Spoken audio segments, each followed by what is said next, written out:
we'll open the Blackstone Millville Regional School District School Committee meeting for Thursday, September 8th. If we could all stand for the pledge. I pledge allegiance to the flag of the United States of America and to the republic for which it stands, one nation, under God, indivisible, with liberty and justice for all.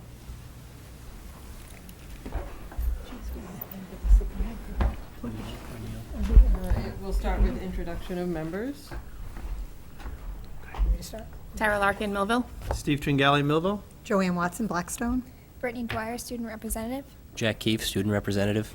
Jane Reggio, Millville. Bill Chaplin, Blackstone. Dave Thompson, Assistant Superintendent. Alan Himmelberger, Superintendent. Wendy Greenstein, Blackstone. And Erin Vanaco, Millville.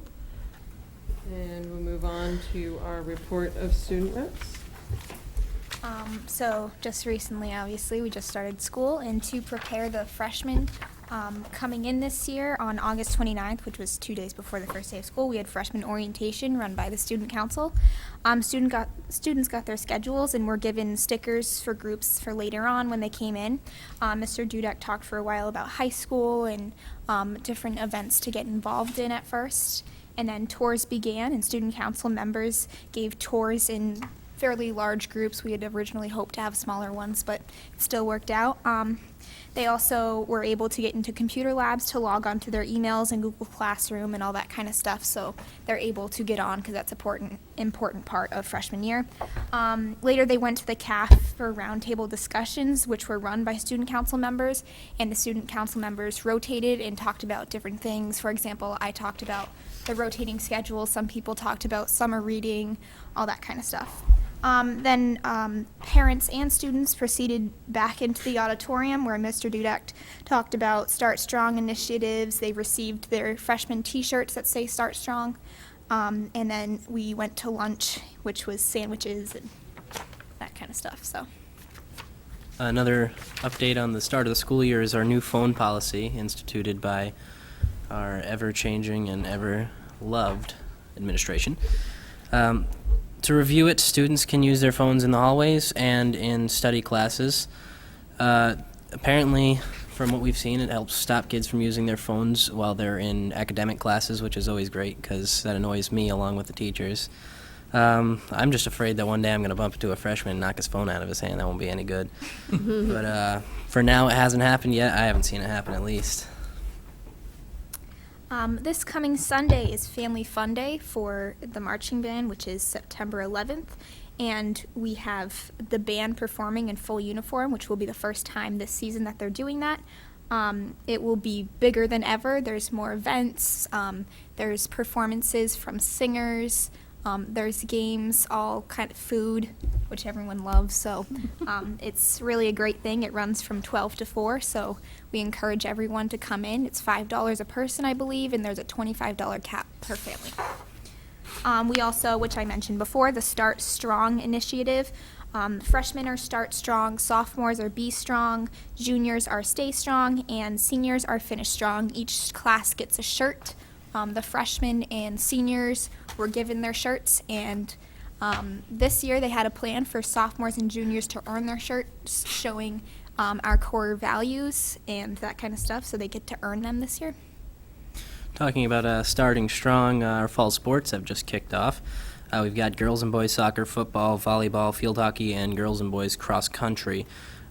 Boys soccer took a loss yesterday. The girls won, though, so that's, weigh the good with the bad in that case. And the schedules can probably be found on the school website at this time. And the volleyball and both the junior varsity and varsity teams have their first games Monday, the 12th. Along with the start of school, we have the summer reading that we obviously did over the summer. Well, we hope we did over the summer. Which was, if you recall, Eleanor and Park by Rainbow Rowell or Ready Player One by Ernest Cline.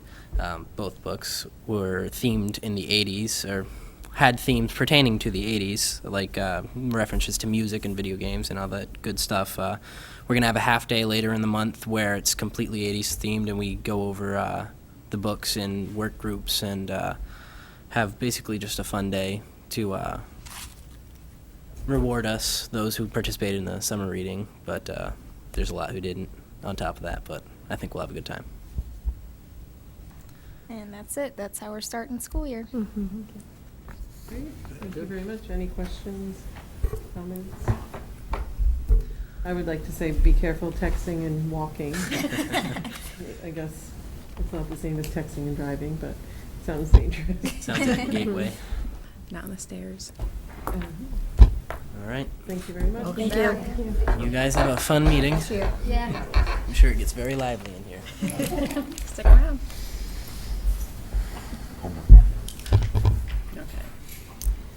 Okay, moving on to consent agenda A. We have warrants and minutes of meeting from August 11th. Were the executive session minutes included in our packet, or did They're not in the everyone receive packet, them? but I have a copy if, well, we add them. So we can't add them if not everyone. That's not part of the warrant, though, is it? The executive session minutes aren't there. No. That's- Right. Yeah, but I believe they were sent in so they could be posted, but I don't think they ended up coming with our packet. Did I miss them? They're not in the packet. Okay. So I'm looking for a motion for consent agenda A. Move consent agenda A. Second. Motion made by Jane, second by Wendy. Any discussion? All those in favor, say Aye. aye. Aye, and any opposed? Unanimous. If we could just make sure the executive session are included in our next one. Moving on to school committee, we have discussion of Millville Elementary fifth grade staffing. I'm sure that's why we have a full house, so I'm glad it's first on our agenda. I'll open that discussion by giving some information that unfortunately was not passed on to the parents. Had it been, you probably would not find yourself sitting here this evening. When we met on August 11th, we had a meeting and we thought we had a plan that was put in place. But keeping in mind that when we met, we had a 1/12 budget. We had not had an approved budget yet for our school year. We did not have 30 enrolled students. So what we put in place that night, to the best of our ability, was that if, in fact, there were 30 enrolled students for the first day of school, there was going to be extra support in the room, splitting the 30 kids into two sections, making it easier for us to be able to move on September 22nd, which is when we have confirmed enrollment numbers, to add that certified teacher to the classroom. Now, I guess we need to hear from the superintendent if that actually happened or not. But I believe walking into the first day of school, and please, committee members, correct me if I'm wrong on what we thought was happening on the first day. And then if Alan could fill us in on what actually happened on the first day, that would be. Sure. Well, first I want to see if there are any committee members that wanted to add to my summary. The only comment I have is that in the meeting that we had, I didn't leave there thinking we were going to split them into two classes. I thought we were going to give extra support to the one class. And I'd love to get a copy of the executive session notes too. And I'll comment as to that, because on June 23rd, many of the people in this audience attended our school committee meeting, and at that point in time, we promised them that they would have support in the classroom, additional support, because we knew there were 28 people. Our budget didn't allow for additional people in the classroom. So at that point in time, we agreed that they would have additional assistance and support. And I believe our minutes say, you've got my word on that. So to say that we went into an executive session and said we would support additional support in the classroom doesn't make sense, because we already said that. I was the person who made the motion to split the classroom, to split it into two, and to use a permanent sub who had been used in the classroom previously, in the previous year. So who already had training in the reading program, who was already well-versed in how the class rotated and split between the two. And then if the numbers were at 30, it would be, we would find the finances, however we could, to hire a certified teacher. That's where we left it. I did understand before school actually started that that's not what happened, and I heard some more of the story, and those people, leadership folks can speak to that.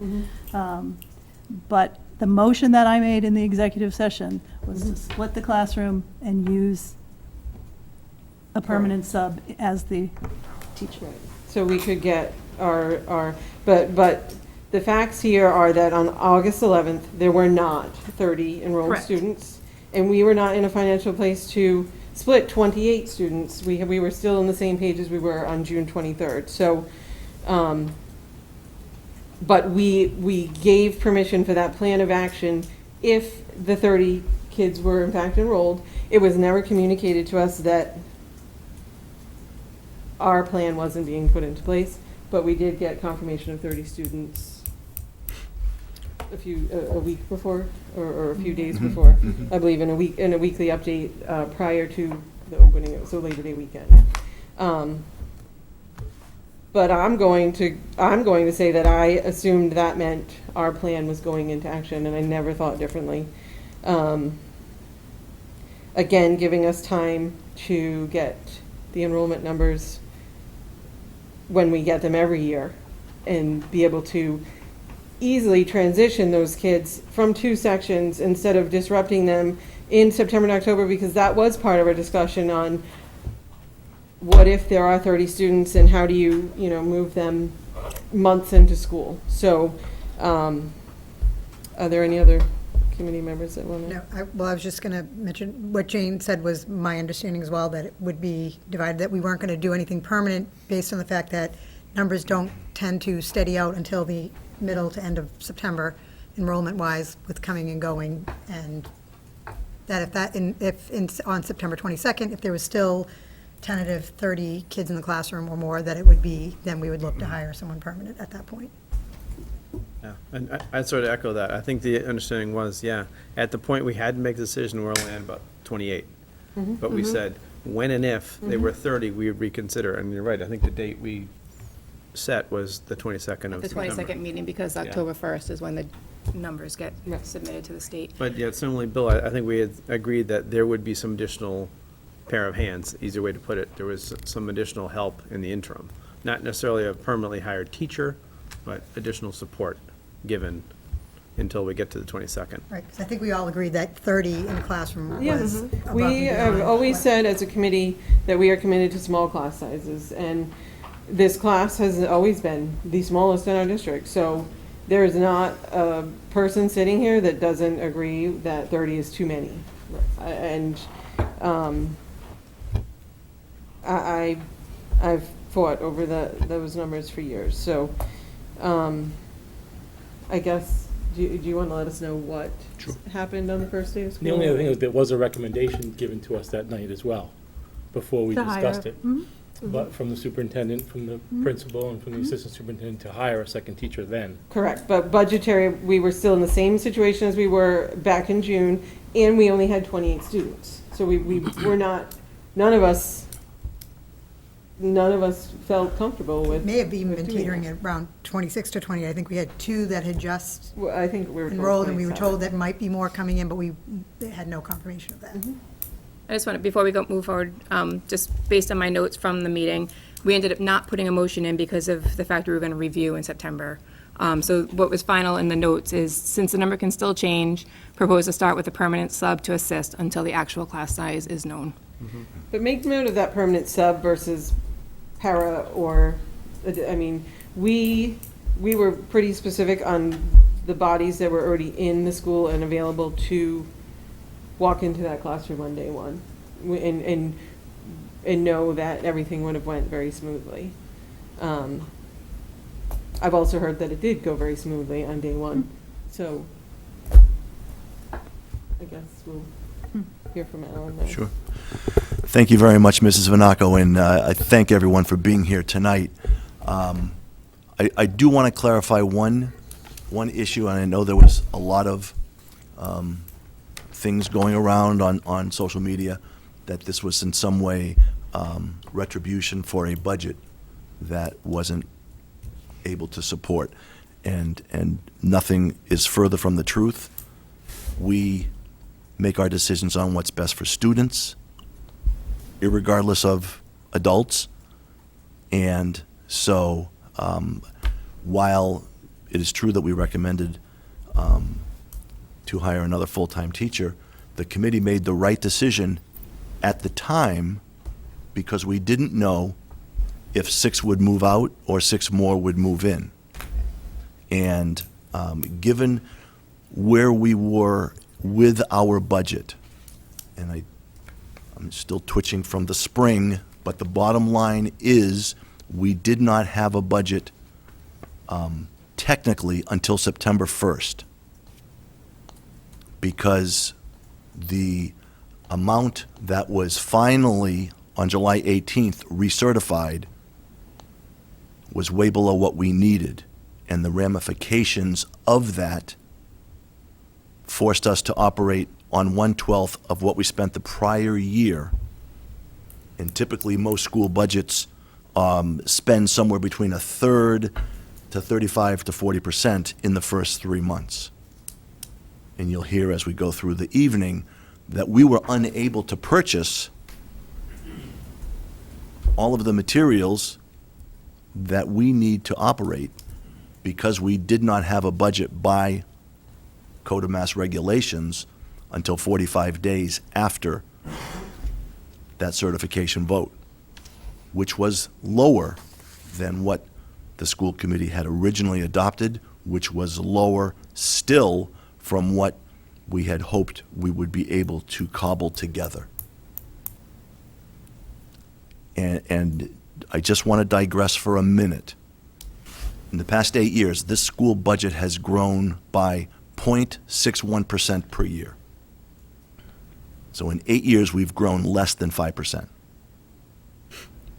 That's impossible to run a school district in today's world at that level of funding. And 4 of those 8 years in the past, our budget was reduced from the year before. So that's where we were, and the committee, I believe, made the right decision to wait to see exactly where we ended up. And talking with the leadership team and with Dr. Haughey, once we had 30 and those numbers were static, I felt that it was important for us to have a further discussion to see where we want to go. And nobody here wants to put students at risk. And certainly I know by the fact that you are all here advocating on behalf of your students and our children, that's important to everyone. We do not get in this business for any other reason than to do what's right for students and for children. And we spend a lot of time trying to get that right. And the many millions of interactions that we have over the course of the year, just the number alone says that we're never going to be perfect on every single one of those.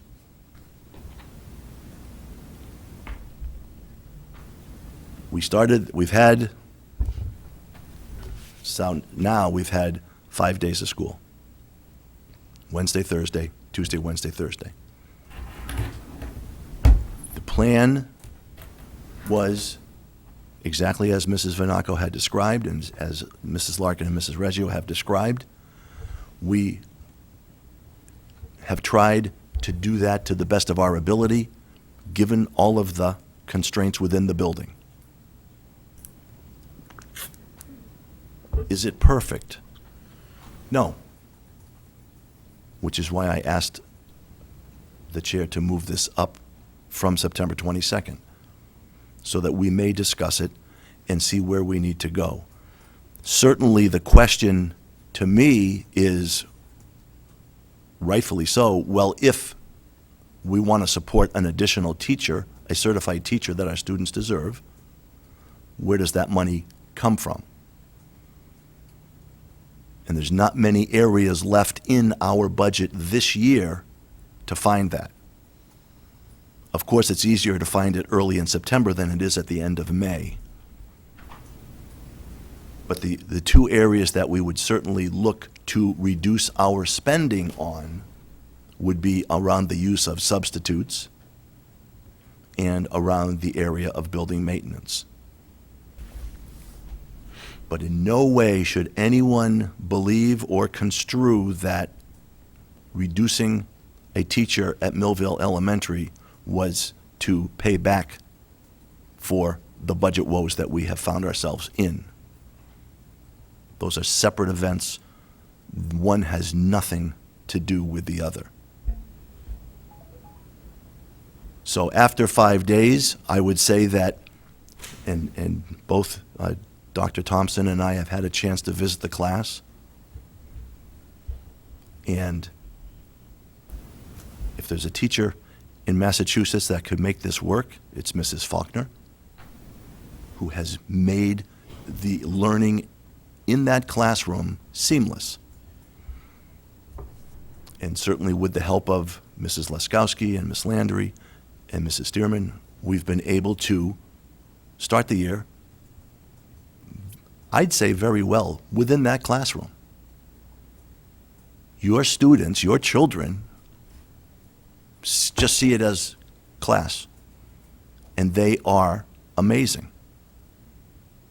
And that is a tribute and a credit to all of you for the job that you've done getting them prepared in a transition year. That's an important year, grade 5, and we understand that. But that's where we are as of today, and certainly in the ideal world, we would have had 22 or 34 back in end of July, early August, and that would have made the decisions far simpler. But we didn't, and that's where we are now. So it's certainly a challenge because a class of 30 works, and it works in a lot of places, in a lot of grade levels. But is that the optimum? No. So we are looking at seeing what the options are from today, from tomorrow forward, and then we will proceed accordingly. Well, yeah. First of all, I guess I want to say I disagree with Tara's notes. So if we get a point to review those notes, I will disagree with them, because I do disagree. I do believe that we said we would have a separate classroom with a sub, and I'll go on believing that until no one will convince me otherwise. But I also want to say, having said that, was then, this is now, and the people that need to be involved in this discussion, the leadership team, that classroom teacher, need to be involved in how do we move this forward.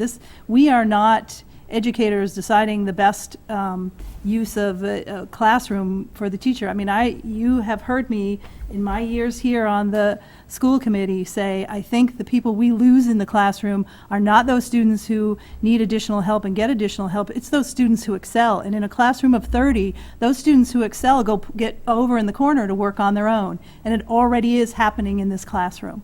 You know, you kind of get this, you go do this.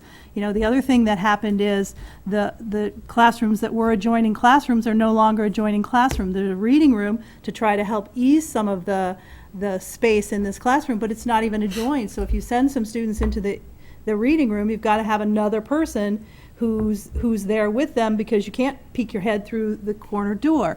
So there were a lot of decisions that in hindsight perhaps are not the most effective, but it's where do we go from here? Here's what we have. We have a classroom teacher who prepared all summer long for teaching reading and teaching math and having a 30-person classroom, and if we now say, okay, we're splitting that into 2 classrooms, do we split it into 2 separate classrooms? Do we split it where they, and I don't know what you call this, but they rotate like they have in the past? You know, there's just so many questions that for us to come and say, okay, we got 30, let's split it into 2, has tremendous impact on the school. There's duties that change, there's schedules that change. So I don't feel like I'm in any position to say, here's where we need to go, until we hear from the classroom teacher or the principal in the school, and So even Dr. luckily, Thompson. I think Mrs. Faulkner must have known we needed to hear from her this evening. Are you comfortable enough to come up and give us some information on your classroom? Absolutely.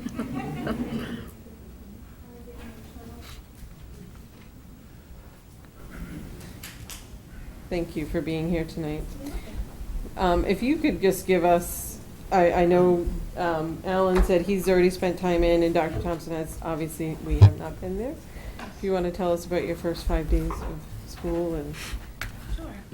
First of all, I pardon my backside, but I just want to say that all of your children are delightful, and I've enjoyed all of them, and I've learned a lot about them already, and they all have their own personality and their own thing to add. And even though it's crowded and hot, I really feel like I've gotten to all of them, and they've been delightful. I know it's really hard on you and it's hard on me, but it's really not hard on them. They're very easygoing and they adapt to a lot of things that we don't, so they've kind of rolled with it, and they don't see it as big or different, or they haven't mentioned it to me anyway.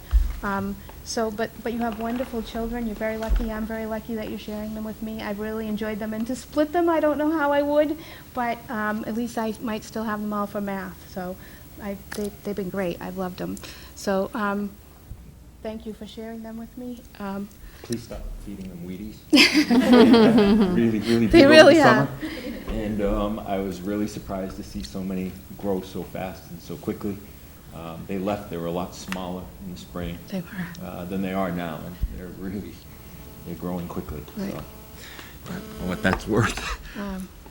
The first 5 days have been challenging because it's hot and there's a lot of us, but I really feel that I'm getting to the curriculum. Dr. Hahi has made sure that I've had someone in the classroom with me.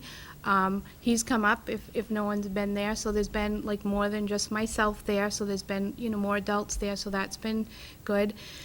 The difficulty I see is the room next door. If I could have the adjoining room, I could put the books in there, and then I could peek my head in, and we could spread out more so we wouldn't be so crowded. I do have parents that want to volunteer, and I can't send them down 2 rooms without me watching, but if they were right next door, I could keep the door open and I could go back and forth. I see value in both. I see value in splitting them, and I see value in keeping them together. So I guess I have to leave it over to what you think is the best. I mean, I cataloged 1,000 books over the summer. I read 14 books over the summer. I got with colleagues to learn the reading program over the summer. So, I mean, I really feel prepared, even though I haven't done ELA in a while. I feel confident that I could do it and do a good job. Like Mrs. Reggio said, those children that excel sometimes get pushed to the corner. I had a child finish today, and I said, oh, here's the next thing for you.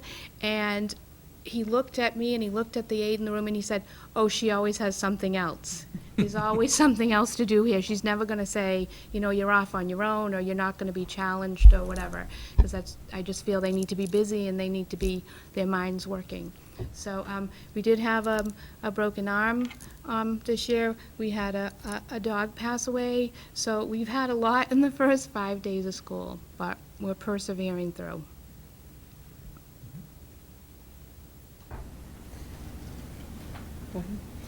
And just to continue on what Mrs. Faulkner had said, there were several factors in why we couldn't and didn't get that room moved. Mm-hmm. We have plans now in place to simply move that classroom over one, Okay. allowing for the extra space.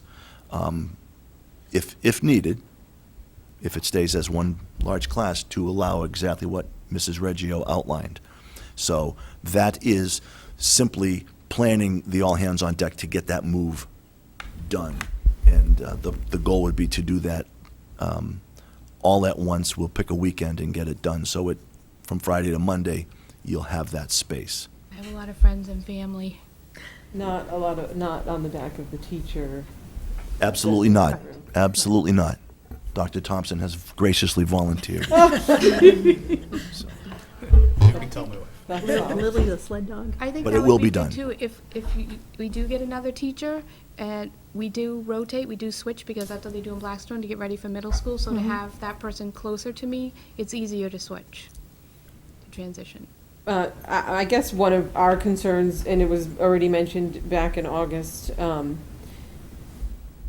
is now we have this one group of 30 kids, and you're moving another classroom. So now we were worried about disrupting. That's why we had said if it's day one, make sure there's 2 groups so there's not transition in October or November or when that teacher would be able to come in. Now we're going to move another classroom. That's disruptive to those kids. But And the teacher, but how do you see this working with the group of 30 kids that are now with their friends? I think kids are resilient. I remember when Blackstone came over to Millville, and because of spacing over there or some reason, and the parents came and they were very upset, and they came to school committee and they came to our school and they were very vocal, and then the kids came. And the kids were fine. They had no issue at all. They went through the day. They made new friends. They're very resilient. I think they would just flow with it, whether they're 1, whether they're 2, whether the class has to move. I think it's a bigger deal for us than it really is for them. And when those Blackstone students had to go back, the parents that were very vocal came up and said they were total opposite. We don't want to go, and they were going to get lawyers and they were going to stay. So it was amazing to watch. But I think for us it's hard. But I think for them, it's not as hard for them. I think they would move. The room that they would move to is set up exactly the same. All the things would move to the same place. So wherever the bathroom log is, wherever the reading corner is, it would be in the same place, just at one door down. And that's very good point. Those rooms are mirror images. And the lighting is the same coming in from outside. The switches are in the same place. Everything about those 2 classrooms. No, I think it's more about the people same. that are sitting next to them. No, I understand. But, and that was definitely part of our discussion in August, was just making it the least disruptive as possible. And schedule-wise, how are the specials working now? Because I know it was talked about splitting them for specials even as a group of 30. What actually is in place? First off, thank you for moving this discussion up from the 22nd to this evening. I just want to start by saying thank you for that. Not just as an administrator, of the building and the principal of the building, but for all of us. I agree with everything Mrs. Faulkner has said thus far, and in that I think the adults have carried a lot of the stress and worry and angst and want the best for the children, as do we. With that said, we already have an alternate schedule ready to go, sitting in a drawer. We already did it. I really don't make any moves without Mrs. O'Neill, and I have to say she was instrumental in terms of what it would mean for specials. That schedule's done. So I just have to roll it out and notify all the building involved. To the point about duties that you raised, Mrs. Reggio, we'd have to go back to last year's duty roster and pull out Mrs. Almquist's name and put in the new hire, and that'd be the shift and the change because it's the same schedule.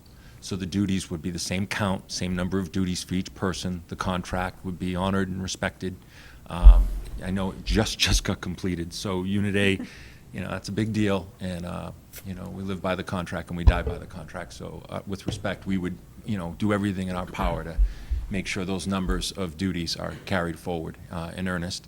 And that also, as I said, it's identical to last year. So prep times don't change? No. The changes that were made in the new contract around the amount of time for lunch versus the amount of time for recess and the amount of time the teacher has, doesn't change.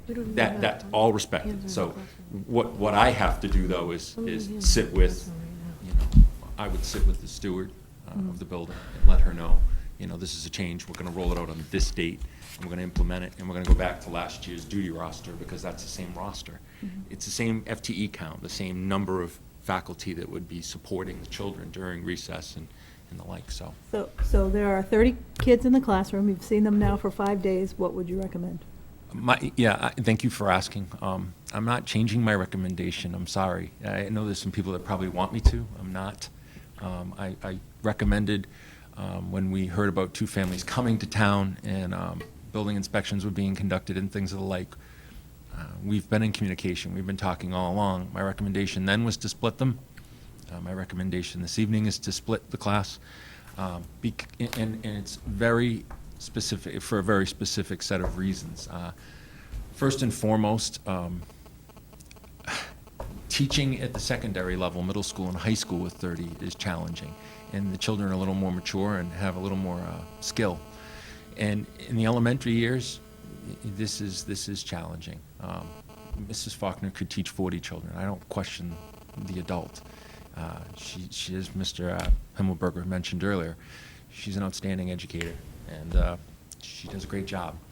That said, we're going to take the one resource, or the single most important resource, the person, and really that's a lot to do each and every night, and do it right and do it well 180 times over. My recommendation is to split the class and you know, divide them, for the simple reason that it provides at the elementary level the skill development and the needs of the children being met best. And Mr. Himmelberger said, you know, we want what's best for the children. We also, another reason I think it's important is we'd said 30. I said 30. I've stood with 30. 30's in the room, and I'm not going to back off of what I said. I'm a man of my word. So my recommendation is 30 to you. I will say, as an administrator, I've been to this before. I've seen this before. We're not the first school department to have this happen, where our enrollment spikes real quick. Changes have had to happen in other communities and in other districts. And so I know it's stressful and it's challenging, but I have every faith in our faculty and staff meeting the challenge head on and doing a really good job.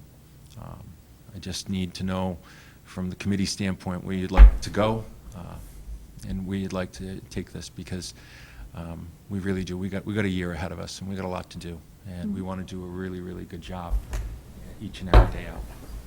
So thank you for asking. Can the you question. tell us right now what the classroom looks like? How many adults are in the room? How many students are in and out of the room? And are the specials being, are all 30 at gym together, or is it in fact two sets of 15 on a rotating? They go to technology is 30. And They go to. There aren't 30 computers, because I've Yeah. taken them in there. We have 28 computers and 3 down. Mhm. So I had them doubled up and one at the teacher computer. Mhm. So even if we split the special, when they go in with me, there aren't enough. Right. And the children, the teacher comes in, the special ed teacher comes into the room, so there's, for most of the day, there's 30 in there. And I how many, take two. how many hands, how many adults? 2, All day? 2 all day. So is the, But it's not the same, it's never the same two. No, it's not the same.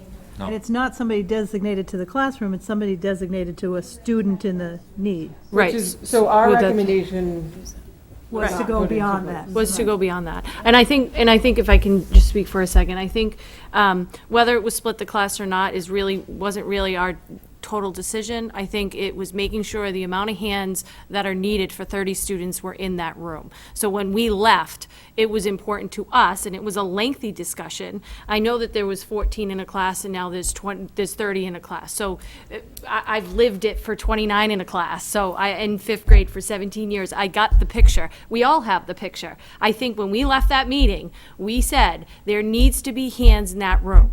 So I'm going to personally apologize if you didn't have the amount of support that you needed, but I think all of us, whether it was splitting the class or, we're not managerial, but what we need to know is making sure that the support was in place when we left. And on August 11th, if it went to 30 on opening day, there was supposed to be a consistent support, whether it was Mrs. Stearman, whether it was whoever it was, there was the teacher, there was the long-term sub, because that was in our budget. It's already been budgeted, so it's what can we do that we have right now? So that was in there, and then you had the special ed or the para. So in our eyes, we had a number of hands in that room. It wasn't just 30 to 1. And we made sure of that when we left. So I apologize if that didn't happen, but that's where we left on August 11th. So I just want to make sure it's important to understand that when we left, we did have we thought we had the manpower in that room for you.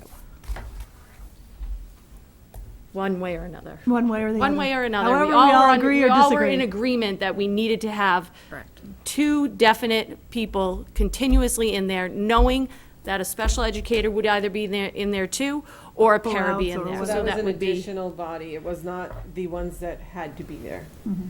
It was not the para that is there for certain students or the special ed teacher. So that would have put 4 people in there at any given time in the day, in our eyes. Potentially. Yeah, but again, I want to go to the kind of he said, she said, because we aren't going to agree and it didn't Right. happen. It didn't happen. So we're here today. You're recommending that we split the class in 2. I have to say that I agree with you, because I agreed with you on August 11th, but we didn't have the funds to fund a teacher Or at that the time. confirmed enrollment. Or confirmed enrollment. So I still agree with you. I still think we need 2 classrooms. But how do we do that best? And I'm still in the split into the 2 and have a permanent sub until the teacher can be hired and get that group split. I'm there. I was there then. I'm still there now. And nothing either one of you has said has convinced me otherwise, except something Dr. Hahi said to me when I went over on day 1 to see how it went.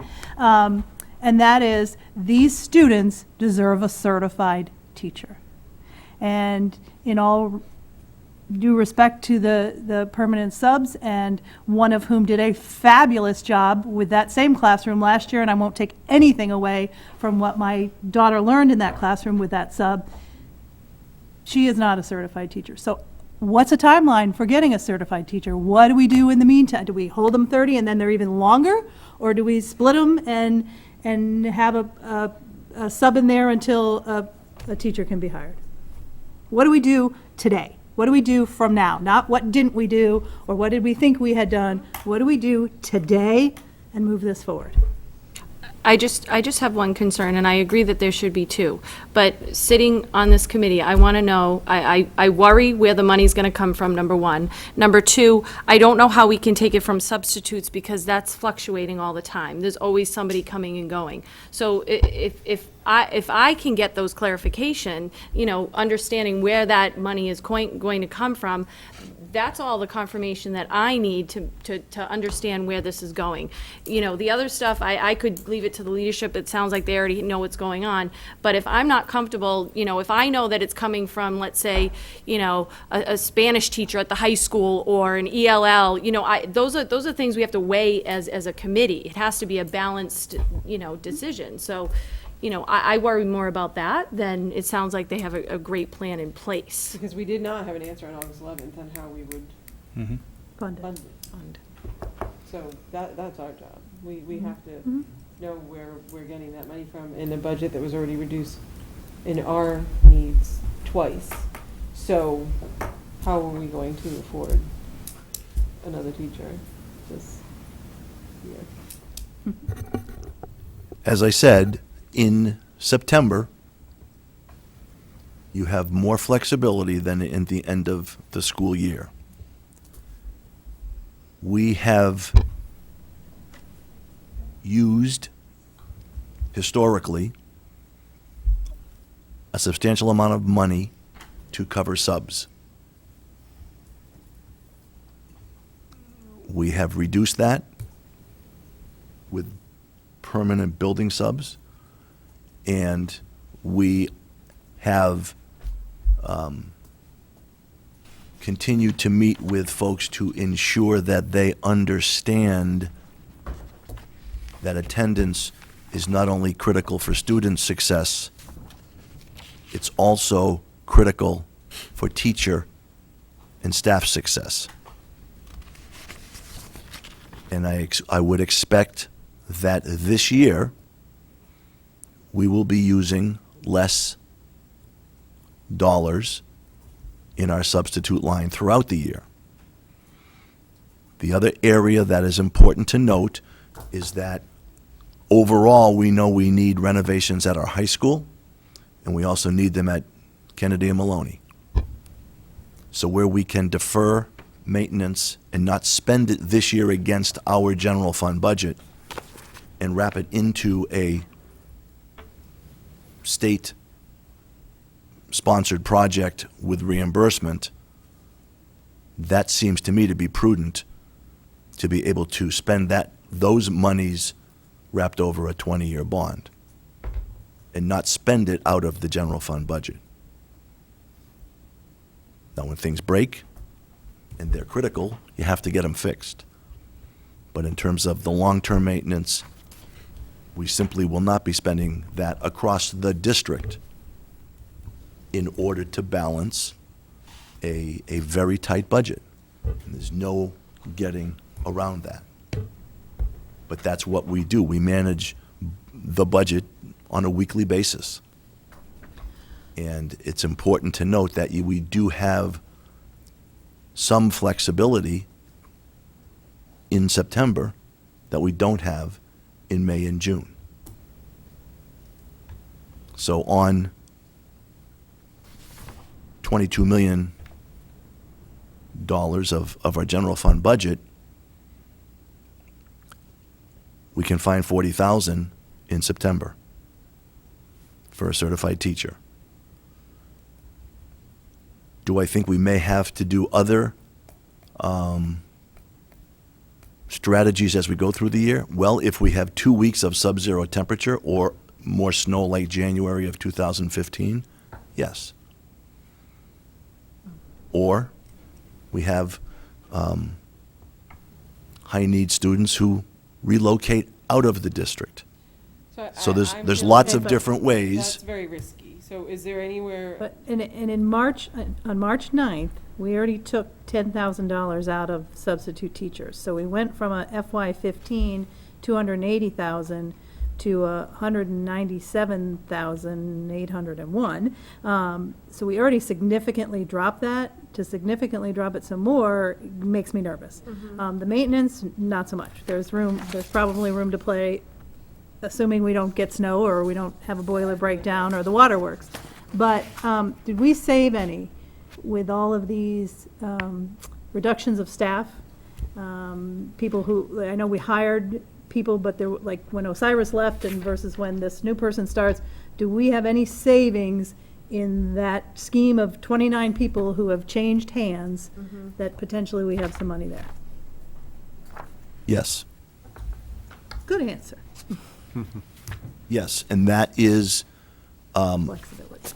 one large area where you can find money. But we're filling a lot of those Yeah, they're all- positions. I'm looking, I mean, we didn't. Yeah, but you don't But fill at at the same lower level that people salaries. left, and you had Some of them, time right? in between somebody leaving and somebody coming. I mean, there's always got to be some money there. I guess what I'm asking is how much, or enough. I Is there agree, enough? I agree with you, Jane. I'm concerned about, the substitutes. I'll say it again. I'm not concerned about custodial, but we have cut, that much in substitutes, and are we cutting permanent subs now? Are we cutting the PD so we don't have subs come in? I mean, substitutes are so broad that we use them for so many different things, so we can say substitutes, but in reality, are we cutting PD? Are we cutting permanent subs? the No, sub PD is such a big, yeah, broad topic. PD subs come out of the Title PD IIA budget. grant and the curriculum money, not, the sub line is for people who are sick or have things along that line. Which fluctuates. And does anyone know how much we have in our sub line? Sometimes I gauge from the day. In the subline? Yeah. Yeah. Is that number- Hold on. It's in excess of, Yes, in excess of. it was just under 200,000. 197,801. And do you have what we spent last year in that? Well, I have what was approved last year. We don't have our audit yet, but 208. 200 what? 208, Cut by 511. 10,000 is what she's saying, but they would, I don't think we can get 40,000. So say that again, so we spent 208? And the Last year we had budgeted 208. I Yeah. can't tell you what we spent because Okay. we'll get our audit Yeah. at our next No, meeting. we probably should look like last 5 years, not just, Yeah. 1 year hiccup. We should look at a trend. Yeah. Yeah. But I do, I do agree with Mr. Himmelberger that there's always, in the beginning of a budget season, there's always move 5 cents here and 25 cents there. I mean, to cut 40,000, if that's a starting teacher salary, isn't necessarily hard to find. I mean, it's not easy to But find. I think- But given other things, and we have to Right. say what were our priorities and what It's else did we important that we show where lose? that money came from. What else based did we on lose? Questions that come up with our budget. And I think all of us too, we still need an update on where we stand with items that were implemented and were not. Chromebooks, carts versus classrooms. As far as I know, we have none yet, so I would like an update on that. And there are many things that we still don't have answers to from where we stood last in our budget, and what we were actually able to implement and not, based on our new certified budget number. So I Yeah. don't know And where that leaves us, on our duty of, saying, yes, we can do this, but this is where we're finding the money. And a related thing, we're going to talk about this later in our meeting, but we have a whole list of personnel changes. As we said, we had 7 retirements and 18 resignations over the course of the summer that we had to rehire. Some we're still scrambling to fill. I believe you did a great job in the last couple of weeks getting those in place. But yeah, the hope is you trade a top salary for a lower salary, but a lot of times that was not the case. We didn't leave from the top down from the bottom. Right. It was across the board. So yeah, we probably saved a little bit of money, but it's not dramatic. It's not a, You don't think? The net change on that page is about 300,000. okay.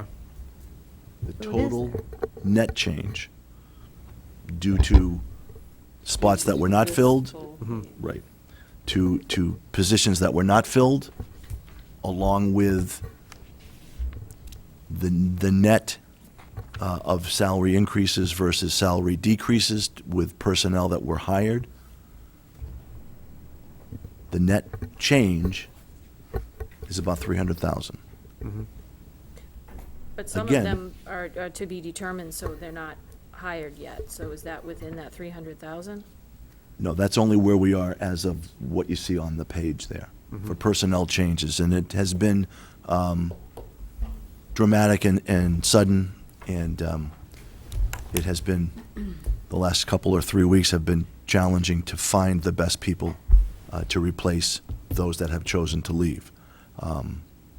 But right now, that is in large part helping to realign the budget, as Mrs. Vanaco pointed out, without losing additional Chromebooks, which is a huge initiative for our middle school and high school, without stripping away professional development that we need around our curriculum improvements. So the bottom line still is that the dollars are continuing to shift throughout that school budget, but the net so far is that we have saved about 300,000 in total, which doesn't give us a lot of wiggle room as we go through the year. And certainly, there's not much in contingencies and in unencumbered funds within our budget. There's not a lot of discretionary dollars in there. And there's a lot of things that happen throughout the school year that impact a school budget. And most of it you cannot forecast and you cannot predict. So can I make a motion that we post and hire a second, 5th grade teacher and we find the money? Because it's not, we can go round and round about we're gonna cut a penny here and one here. We have to hire a teacher. That's a have to at this point. But I And think we have to that find the motion money. needs to include where we're moving the money, not finding the money. Move it from, Dave? Savings based Yeah, on. I mean, salaries. I think it's important to realize that because of inadequate resources, you're not gonna find an apple, you're not gonna go, oh, we're not gonna buy 10 apples, we're only gonna buy 5, because you can't do with less than 10. It's going to have to be a shave here, a shave there, as we move forward through the next 10 months, in order to make that, and some of it is, unknown at this point. Worst comes to worst, at the end of the year, we're having an E&D discussion, but that's where we are. And the towns need to understand that there is a whole slew of things that were cut and are not going to happen this year because there are not the resources in this budget. But that doesn't change the need as we come forward. We're going to have to deal with needs, and we're going to have to. Yeah, I think not only that. This is very similar, like, what would happen if tomorrow something dramatic broke? Right. Say a boiler gave way, we had to come up with 40, 50 grand. We'd have September to June to make that happen. So, yeah, this will have to be folded in. And something dramatic did we'll break. find We it. have 30 people in a classroom, we didn't Exactly think we would right. have 30. Exactly right. Well, So, we have a line item for. yeah, whereas when we're operating on a 1/12 budget, our hands were tied. We had just had pennies to deal with. Now we have more money, we have a longer time frame to make it up. And I So- also don't think it's broken. I think we're being proactive at this point. We're not hearing any stories of, huge situations happening. I think we're, on August 11th, that's where we were at August 11th, and we're moving forward based on that. I don't think anything's broken. I think Ms. Faulkner's doing an excellent job with the 5 days and the 30 kids that you've had. They seem happy. You seem happy. But I think at this point, that's the decision that needs to be made, and that's where we're at. It's not a question of if it's needed. I think we all agree that it's needed, but, our job is to look at the whole entire district and say, what are we doing? So that's our conversation right now, is money, because that's what we do, is money. Well, and that was going to be my comment. Not only do the towns need to know what was cut and not cut and we got, so do we, because I don't have a good sense of that Right. myself. I agree. I would like, at some point, a report on that needs base that we started with and where we ended up with, because I'm not really sure where the nickels and dimes. But I do think there is money in the budget, whether it's in salary savings, or whether it's in substitute, or whether it's in, and so I will second your motion. Well, so, hold on. So, Oh, I was going to ask Motion made and Bill seconded. if he wanted to make his motion and add to it stating that we will get our budget status on the September 22nd meeting and be able to determine at that time where we are comfortable moving that money from. I don't think that, I guess to me, I wouldn't support But we need to make a adding that. motion to Because to I move don't- those line items. We have line item for staff. We don't have to move a line item for staff. We have a line item for faculty. and There's staff. enough money in that line right now. I'm Yeah. wondering, do we have to post this position pending funding? No. No. No. We have to We- post it we- and get we- someone we in have here. enough of If we wait till the a end of the time frame, month, we can then the make it person's up. not gonna be here till Halloween. We gotta do it now. Well, and I still have I the got question you. of what do we do in the meantime? Same thing we got going on right We now. just do one classroom until we actually have a hire? Well, I think we need to have hands in there that are on a regular basis, like we agreed on August 11th. I don't think there should be somebody coming and going. I think there needs to be at least two sets of hands in there, at least. The two consistent that stay, and then That stay. the others that come in and out. The others coming in and out, I mean, that happens, that's the way it rolls. But I don't think there should be one person and then another one coming and going, because that's not what our committee agreed upon. And I would like to see that followed through, because that's what our committee agreed on, is making sure that you are supported. So if it takes 2 weeks, I mean, we're going through an interview right now, and it's not easy right now trying to find somebody to fill that position.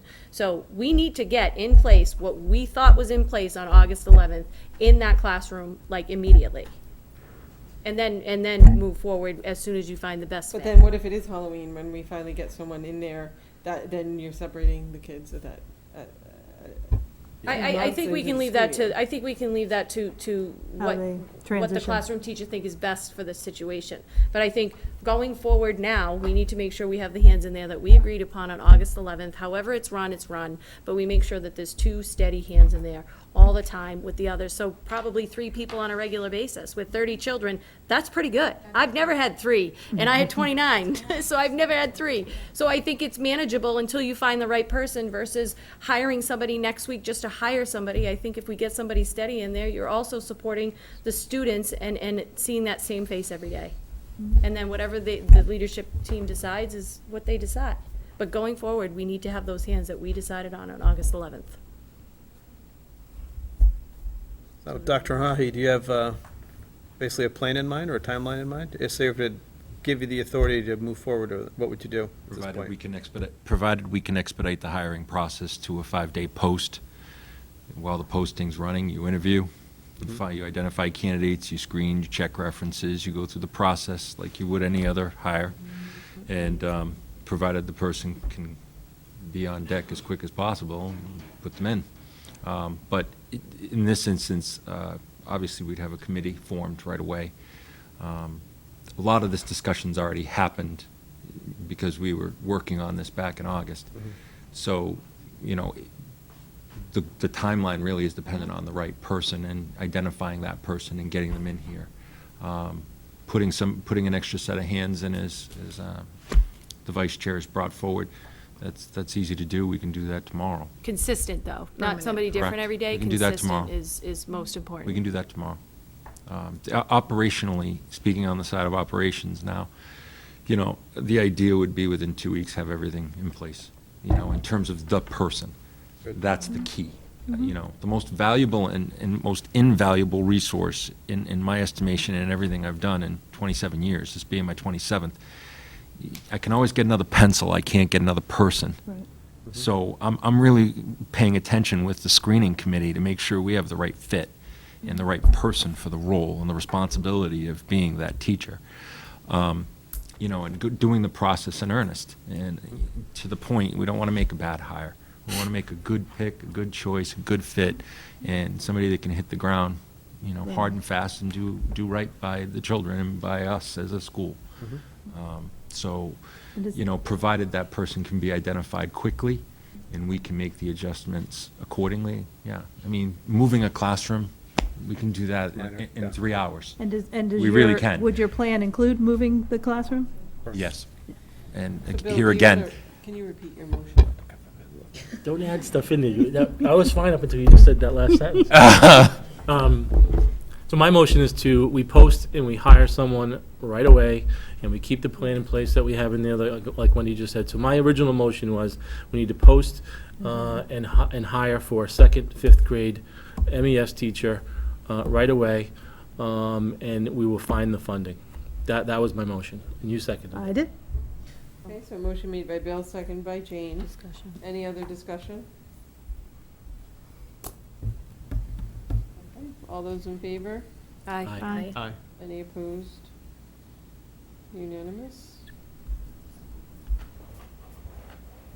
And moving on to charter school, I'm sorry, thank you. Thank you. Thank you. thank you very much. Charter school cap discussion and vote. Bill, would you like to? Sure, I can take that. So everyone got I sent this to everyone during the last couple of days.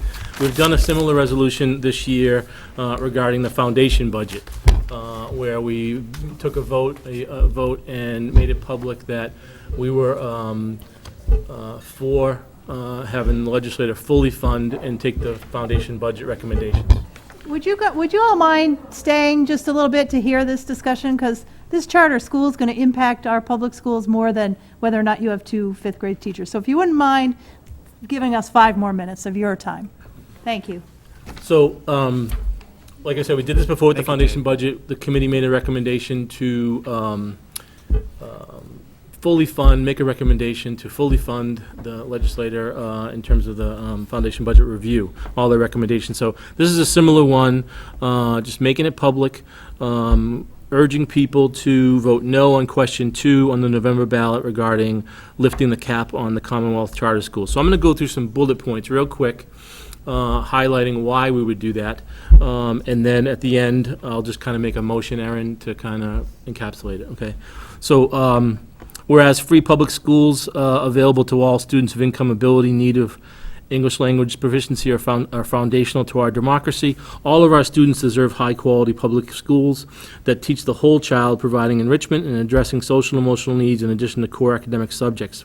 Local accountability for our public schools is necessary to ensure that schools are responsive to the needs of the community. We just saw that.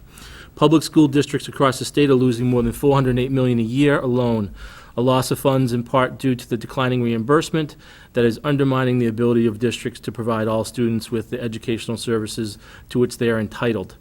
Governor Baker proposed reform charter reimbursement, neither fully funds, so his proposal neither fully funds reimbursement nor equitably treats sending schools. The Commonwealth charter schools are often approved over the objections of the majority of community residents and their elected officials and are not accountable to local elected officials like us once they are approved. Commonwealth charter schools often fail to serve the same proportion of special needs students, low-income students, and English language learners as the districts from which they receive students, and often use high suspension rates to drive out students they don't want and serve, generally after October 1st when they've gotten their payment. The Commonwealth charter school system is creating a separate and unequal opportunities for success. Lifting the cap on charter schools would greatly worsen the problems we already have listed above and lead to a costly and diversive two-track school system that we cannot afford. So I'm going to make a motion that this committee, Blackstone Middle Regional School Committee, is resolved to oppose lifting the cap on the Commonwealth charter schools. I'll second that, definitely. Okay, so motion made by Bill, second by Steve, and correct me if I'm wrong, but what we are asking is that this this question doesn't even get to a ballot. Is that- No, it's already on the ballot. We're just making a public, We're just- we're unifying as a school So what we committee. are asking is that everyone goes and votes no. Votes Right. no. Yeah. Vote no. Because it is already on the ballot. Right. And it impacts our budget, and it impacts our students, and, This hasn't had much of an impact yet on Blackstone Millville, but it could in the future. But it impacts districts all across the state, and we're just trying to put the brakes on it. This would basically lift the cap so there could be lots and lots of charter schools that would be taking money from other districts and impacting them. No, what it says, it'll increase by 10 charter schools every single year. Yeah. And they can't even fix the funding that we have now.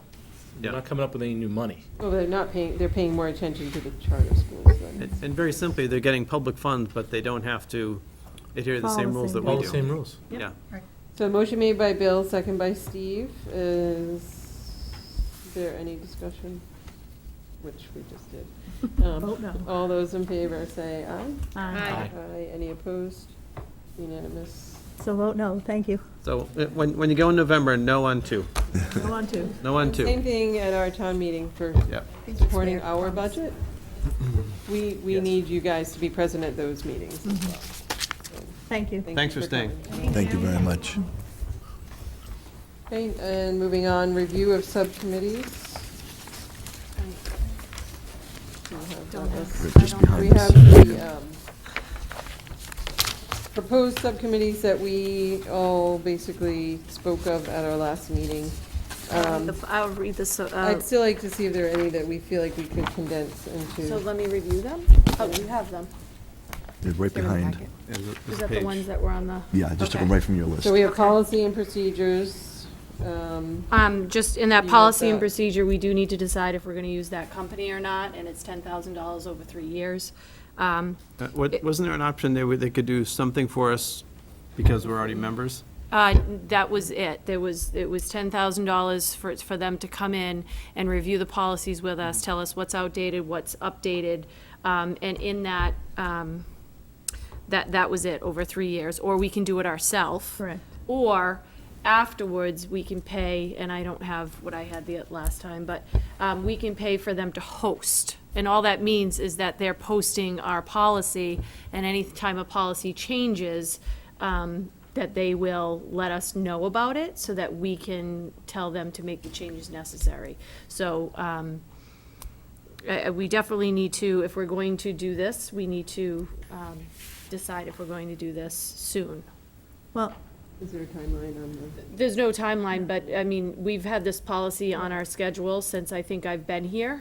And I think over 3 years, 10,000 over 3 years is, I mean, I would be more comfortable, again, backtracking a little bit to what Jane said, is that we as a committee don't even know where we stand on. yeah, the and I budget. guess I placed a phone call after this to just see kind of how they would help us. And they essentially, I mean, they will give us what the policy should be. And so it's comparing what the policy should be to what we have. And I guess this has been a personal interest of mine, and I am more than willing to take, 5 or 10 each meeting and say, here's what it was, here's what it should be. I don't think we need to spend $10,000. I realize it's over 3 years, but I think we can do these, we can figure out the ones we don't have, that we're supposed to have, and maybe start there, and then go through them, a few at a time. It may take us a year, it might take us a while, but it's better than what we've done so far, and it's not $10,000, and I'm willing to do that. The only concern I have is just completing it, in a timely manner. I think it's a subcommittee, so it wouldn't be something we would be working on. It would be whoever is involved in that committee. So, most of these committees, I feel as though, when we first started, we had, I don't know, so many committees, and every time we checked for updates, it was like, no update here, no update here. So I think if we can narrow down these committees to actually, with a task in hand and an endpoint, I think is the biggest thing. So if that's something you're interested in and we can really get through it, I'm fine with that. So that was policy and procedure. Then there's negotiations for Unit C, and that's a big undertaking for time. We have the evaluation. And this is more of front-loading and preparing district goals in cooperation with the superintendent. It would require a meeting with the superintendent and assist to complete procedures discussed on the timeline that was presented last time. And then we had the regional agreement, which research on deregionalizing and pulling together to discuss the regional agreement. And I put 2017, 2018, because I didn't want people to think we were doing something this year. So it didn't have to be 2017, but I just wanted to make sure that they knew it wasn't something we were doing this year. It was something we were, we're back at that stage 1 again. Can I mold that a little bit? Yes. Go ahead. Whatever you want to do, Bill. I don't think we need I think we might need a committee for deregionalizing. I think at this point, we just have to kind of get data and bring it here and talk about the pros and cons, and then make a decision if we want to move forward. That might be what it is. Right. And I'm willing to do that. Okay. Just to bring the information here and to discuss as a talking point, and then make a decision on whether that's going to be, because I think they're counter, they're two different things. Definitely. Yeah. Definitely, but it was just talking about the regional Right. agreement in general. Right. And I think you had mentioned that you would do that and then present sometime in Yeah. October, so I don't even know if that would be a committee. Yeah, that's my point. So I'm Right. happy to kind of research that, bring it back. If I could bring it back in November, the November put your meeting we name on have, that. that would be awesome. Well, but that's just a talking point, so we can get rid of that as a committee. But regional agreement would be a committee if somebody is interested in it. Yep. Can I ask a question about that? Why? Jane brought up the regional agreement, so you'd have to ask her. My why is because we had 2 towns with 2 very differing opinions, and some people who were still looking for further information. And,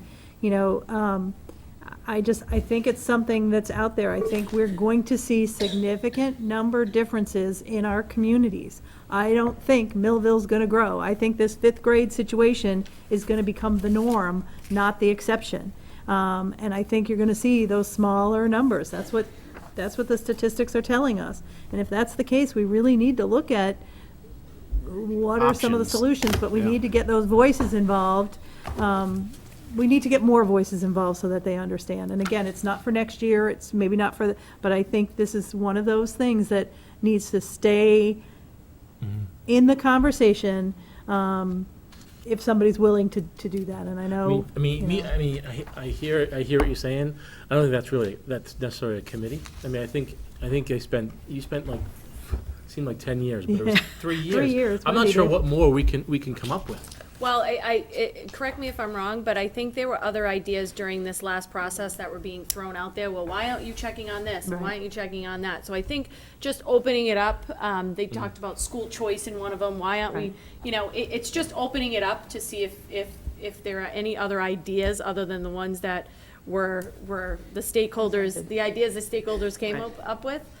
If we can tie a budget into it, maybe, because that was some of the, well, if it doesn't save money, why bother?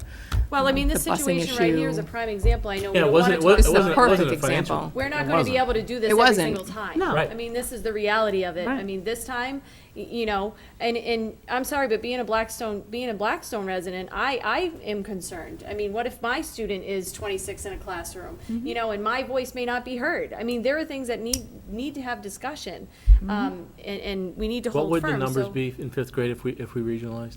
If what? If we regionalized, if we were regionalized, what would the I numbers? didn't want to ask that question. No, do we know it? Do we know it? We have it in It's not our- 30, I know that. No, it would have been probably 25? 23, 23, 24, yeah. 23. It would have been 23. Yeah.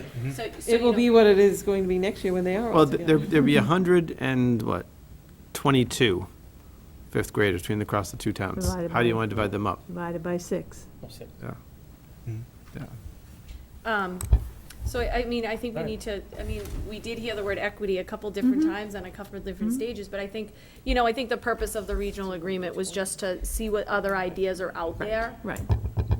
Give people who felt they didn't have a voice, even though it was open to everybody. So I'm fine with taking the lead on that one thing. in The terms of deregionalizing? Reporting back Okay. in November. And Jane, do you want to take policies and procedures? Yes, please. Okay. More importantly, I think we need negotiations, because we need, Yeah. how many people on negotiations? I will do that as well, again. 2? I don't know. I don't know. Well, there's a limited number that can participate in that, Right. so I think by default, there you go. Is It's in your lap. Is it 50/50? Because they have like 15. No, that was Unite. How many people does It was Unity always have? two, it was always. it was I'll always- meet, At the meeting table? the Well, there were 4 of us. For C? school Not committee for side C. there. Yeah, but It's- that's Let's for see, I think it was always custodians, you have 2. three I think it was only custodians. But I, Why would there I only be enjoyed, two? believe it or not, I enjoyed the But process. why would there only be so. 2 of us if there's 15 of them? Jane. I don't think it's based on. I numbers. do, I enjoyed the process. I did. Call me I think a, it's, historically, I it don't was know, always. Need at least 2. I did. Diane and Steve, and then these Right. guys, and. Yeah. Right, that was historically. Yeah, it was you you and and, Diane, it was you right? and Diane, right? Yeah. So But we Jane, can say, we can be Jane, I safe can do with- that with you. All right, I think, so, I think we Although- need to be safe with 2, but an alternate, because I don't mind We're doing just do it. 3. Or are you still going to be here after this? April. So you'll be a good chunk of it anyway, so. yeah. Yes, but we all know what happens when someone leaves in the Well, middle. the plan would be to start the negotiations in October and get them We done can as do it in soon as one meeting. possible. Oh, my God. One meeting? We have to go through training again? No. We'll hold So you to Jane, that. Aaron, and Steve? Yeah, You'll Bill's do the doing it. Unit C negotiations? That is, Get trained this Yes, time, that would be okay? fine. Yes, let's get trained. So Jane, I caution you, because you're on 3 I committees now. 3, no, just 2. Policies and procedures, negotiation, and regional agreement? No, I'm not on regional agreement. Oh, okay. I'll take that. Okay, Terry, you're it. We did have school safety on there, but I think that, I don't know how that can be a committee. I think it needs That's to be. actually something I A report. don't mind taking on, because we're doing that in my district right now, so we'll kind of use that as a template. There you go. Is it a committee or is it just a research? It's more- a rep on the school-wide Whatever, yeah. one. And But we have to come up with your something. job would just be how it would affect what we have to write for a policy. Correct. Yeah. Right. Let's- would that be working with the resource officers at all, or is that? They, Small again, piece. they'd be a resource to it, but Yeah. there's some guidelines, more of terms of, I think that's. Safety, I evacuation, don't think we things like heard that. much about school Thank you, safety last year, Steve. so I think Sure. we really need to Mhm. Yeah. figure that out. Yeah. Yeah. That's good.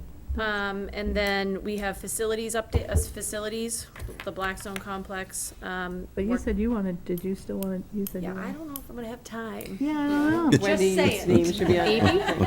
I really, whatever, I don't mind getting in touch with, and moving forward with that, but I would need somebody to be on that committee with me. And then we have legislative update. Bill. Is that like weekend update from SEDNet Live? Yes. Exactly do the that. same. Present it like that, too? Okay. The only other one is the evaluation, and researching and doing a lot of work on the evaluation. There just needs to be somebody who's there to front load. I already read this, so is anybody interested? I think. This is a lot of let me phrase one-on-one it this time. way. Sign up for the I think there's a lot of business. background that should be done before we enter into, this table. I think coming forward, having worked collaboratively, I think is a better approach. And really having those dialogues, before we get to that, so No one's volunteering. I'll volunteer, You- cause I'll be done you- next month.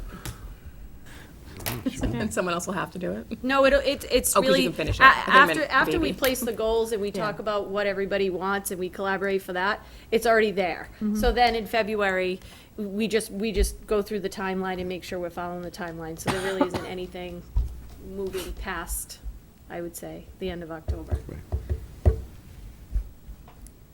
Any questions? on- Anyone else want to volunteer for that? For I any was of gonna them? volunteer for facilities with you. I don't- Okay, I don't that would be mind great. Tagging along on that.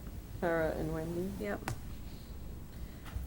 I'll be a third on the facilities if you need an extra. Okay. If you get Maybe we burnt can out, each Wendy. take a building. How about that? That There you works. go. Good point. Any way you want to do it. Okay, so I guess moving forward, we'll do check-ins probably once a month, maybe? Would that sound moving forward? And then, hopefully, I don't want to do it every time because I think it turns into a broken record, but if we can do it at the last meeting of each month, we can say, is there an update? That would be great. Do we want to spend the $10,000?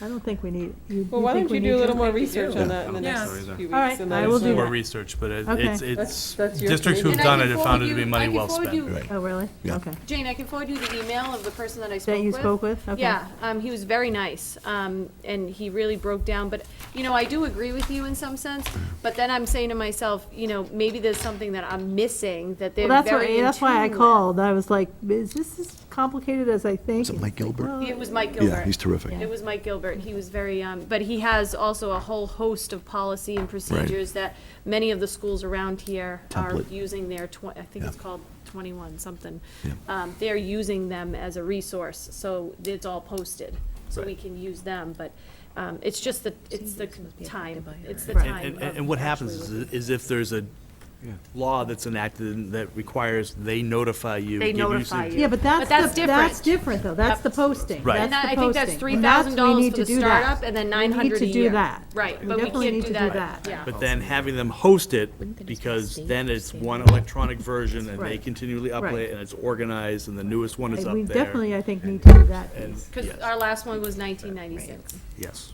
so. The last subcommittee here is finance and budget, which we've always done as a full committee. Are we looking to change that? I know we're looking to change the way we roll it out, but as far as participating, are we still looking at 8 members? I think for communication purposes, We need to it's all. best if it's 8 Makes members. sense, yeah. I agree. That way we're all on the same page. But yet the process, I know Alan's got. Yes, the process He's is been we grinding are on this for a in- long time, so. He's going to give that to us someday, soon, on how we're gonna change that this year. I'd rather not be on it, but if you want all 8 members, we can do that. You can let us know when it's gonna be there. We'll let you know when we're talking about it, you don't Okay, have to. thank you. We'll send you the minutes. Any other questions on the subcommittees? Thank you for doing it. So Bill. moving on, we have superintendent's evaluation. Did everyone receive their copy of the summary from SurveyMonkey that we all And the entered comments and everything. Mhm. up until, I think, midnight last night? It was being run. Did Alan receive his copy? Yep. So I think it's only fair, since it was just sent out this morning, that we have time to review it and put it on the agenda for September 22nd, so we can fairly discuss it as a group. Alan has time to see it. I don't think he's had a chance today to review that. Could we get the individual? I mean, Alan has the individual. right now it's a jigsaw. Yep, I have them. He has I all can the send them out. individual What do you mean by responses. individual? Like all of mine. You want like in 7, one. 8 printed copies, or? Yeah. He had, I gave him the Yeah. individual responses per. Per packet? Yep. Okay, okay, all right, because this is like a jigsaw, you had to piece together who, because there were some that, Well, I don't think matching it up to who said it as much as matching it up to The aggregate. the aggregated Well, I remember when we were committee's trained. opinion. I remember when we were trained, the person who came in and talked to us about the outliers. Yeah. And that you'll have Right. the, and we clearly have, Right. have. Yep. Way high or way low, or, Right. and really looking at the, kind of the middle of that. And that was the purpose of this. That, right. Is that you could see the outliers, and then you could see, Easily. and I actually highlighted it, I sent a copy this afternoon. Yep. Of the, because based on what we had learned. Yep. So that's That why was you very have- helpful. That's why you have this sheet.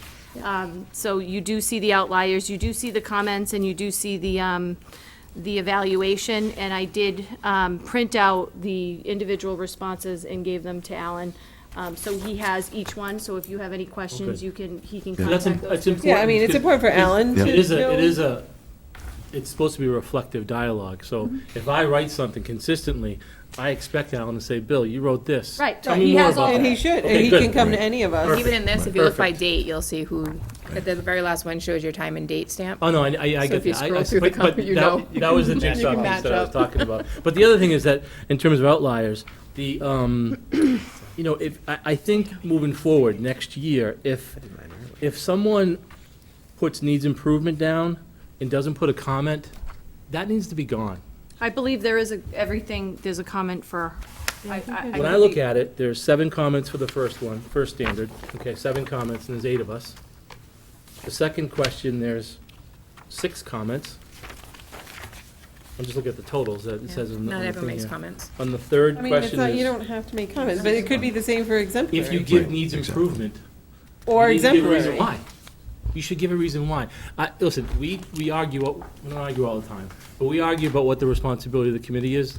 Back and forth. Put it down, I'm not gonna do anything. There are times where we disagree about what the responsibility of this committee is, and that's okay.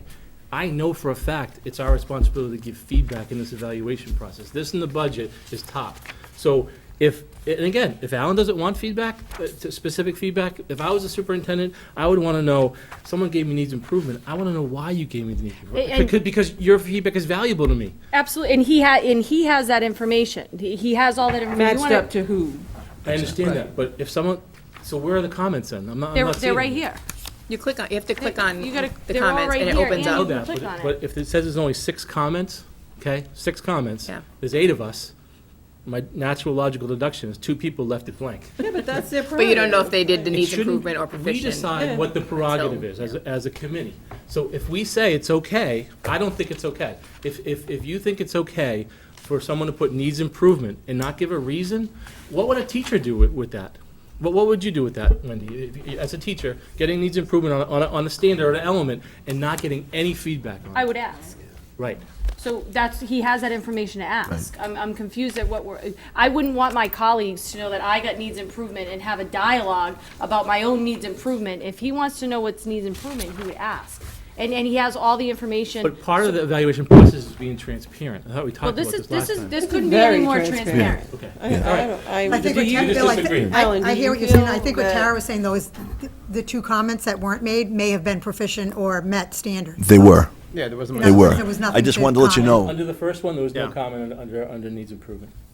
There's only 2 proficients under, But maybe, but there's no way of knowing Well, if and those all- 2 with all due proficient weren't the respect, comments, right? Alan gave himself needs improvement, so that person could have very well just been. So their comment can be agree I would have with. hoped that they would have taken the 40 seconds to say, Alan, I agree with you So with what you're this, saying this, is and you'd like this. to make comments mandatory? Required.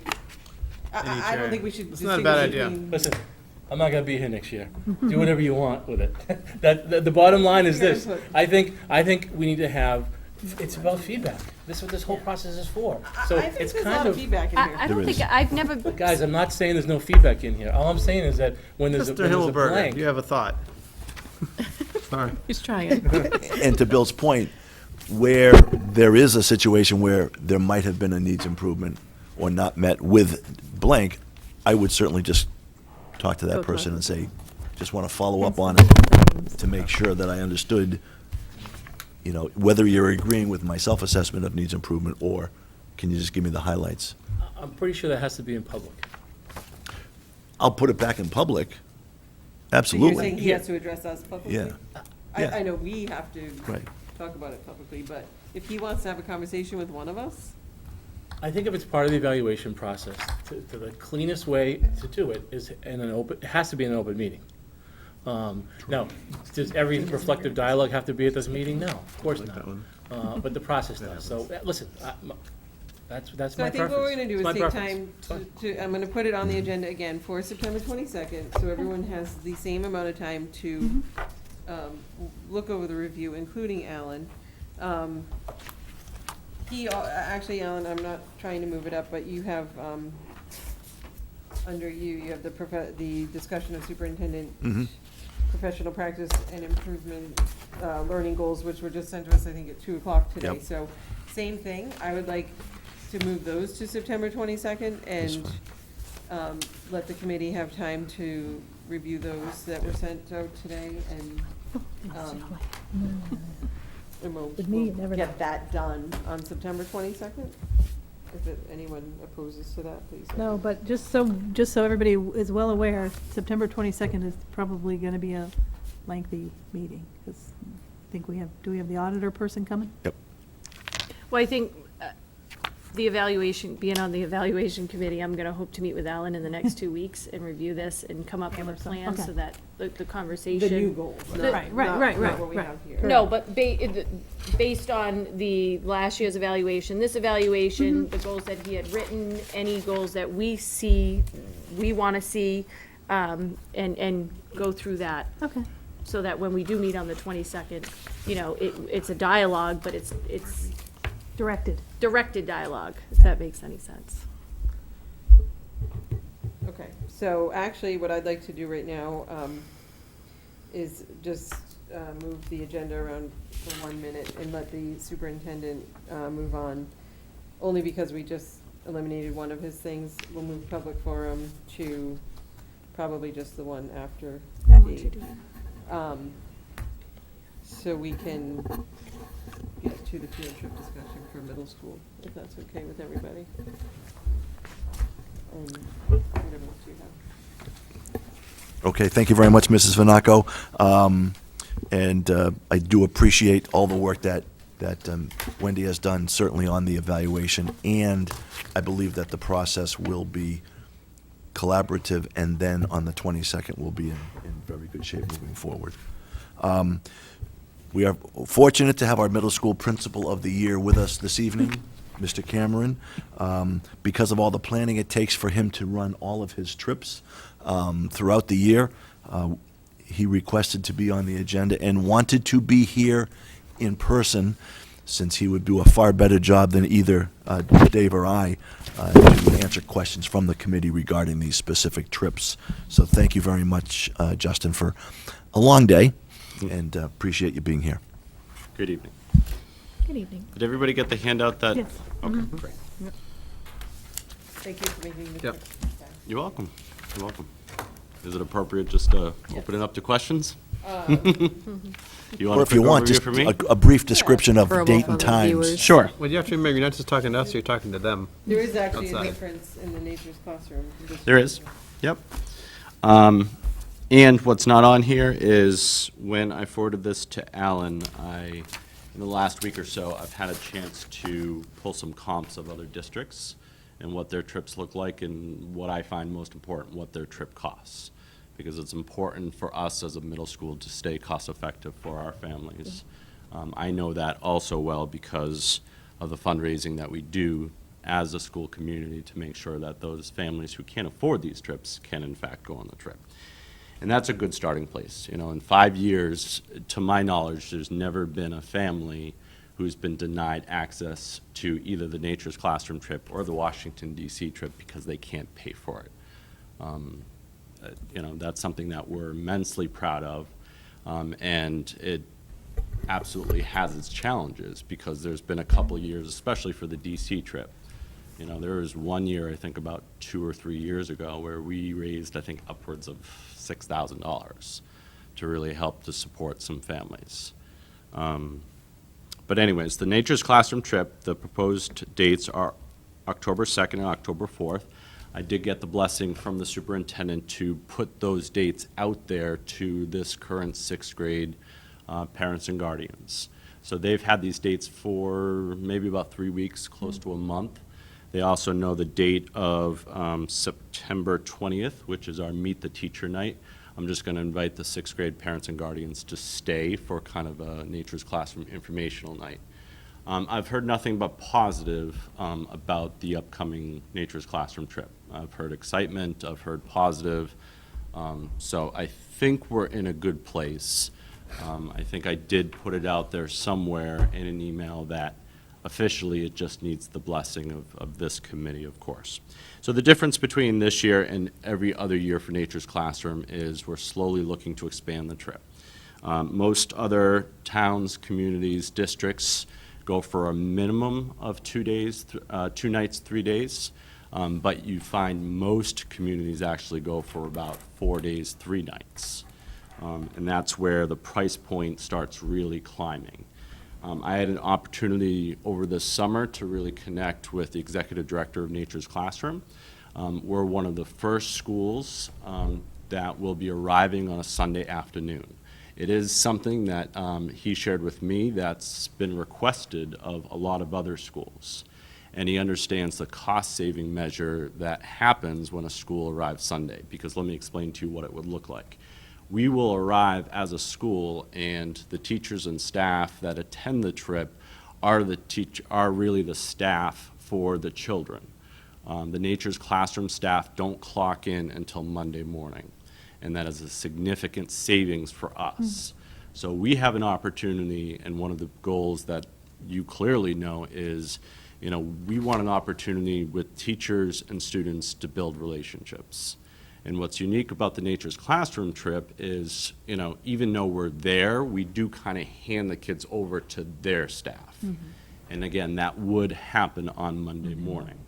And Nature's Classroom staff would have them pretty much all day Monday. We take over, or we eat meals with them, and we have what's called rec time with the students as well.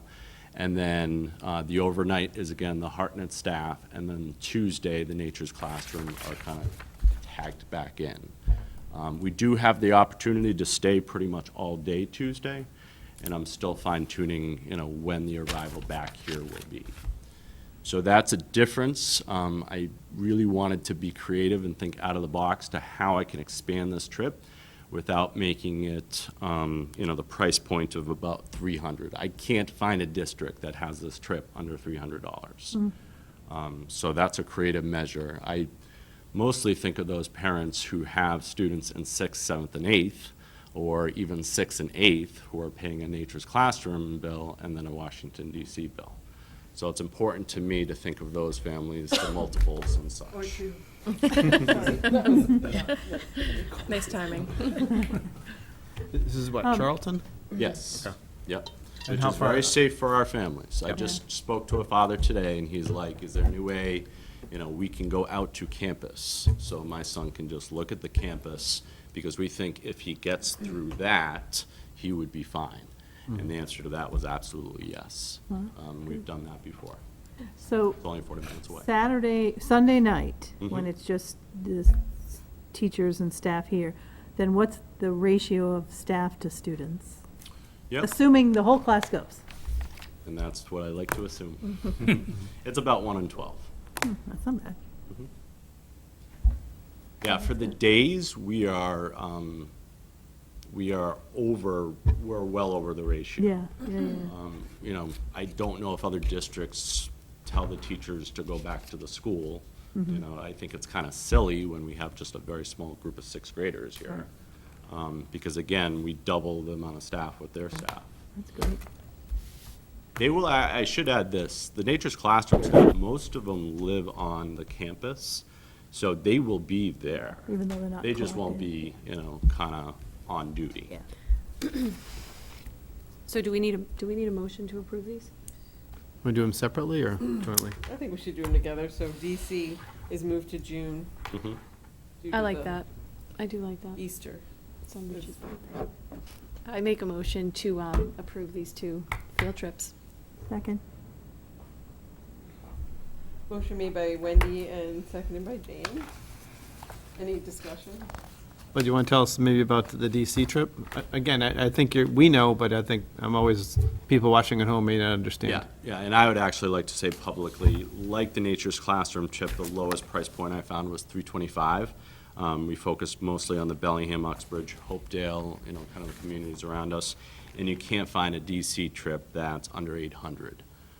So we're still, I think, in a good place in not cutting corners in any way. And some of those DC trips fly, and that's the big part of the price increase. DC is where we were last year in terms of we expanded it last year to encompass one more night and one more day. And that really just accounted for, the travel, the whole traveling. Because we used to leave early in the morning, arrive at about 2 o'clock or 3 o'clock in the afternoon, and then just hit, the pavement going. And it just, by that second day, we already saw some of the students and some of the staff were just kind of spent. So now the way we've structured it is we leave about 2 o'clock in the afternoon, and we arrive to a hotel to just go to bed. And we found last year that that really helped in terms of the physical and mental fatigue. What day is the 10th, June 10th? Is there enough Saturday. recovery time for the teachers? It's a Saturday. So not as much as. Well, we're just hoping for not a lot of snow days, so the recovery time will hopefully be a week later when we have the last day of school. It is a nice carrot. We've done the trip, now in 5 years. We've done it a couple of years in April, a couple of years in June. June always runs the risk of kind of hot weather down there. But it's a nice carrot. The years that we've done it in April, and this includes last year, we find some of the 8th graders come back and they're like, okay, we're done. We're like, not yet.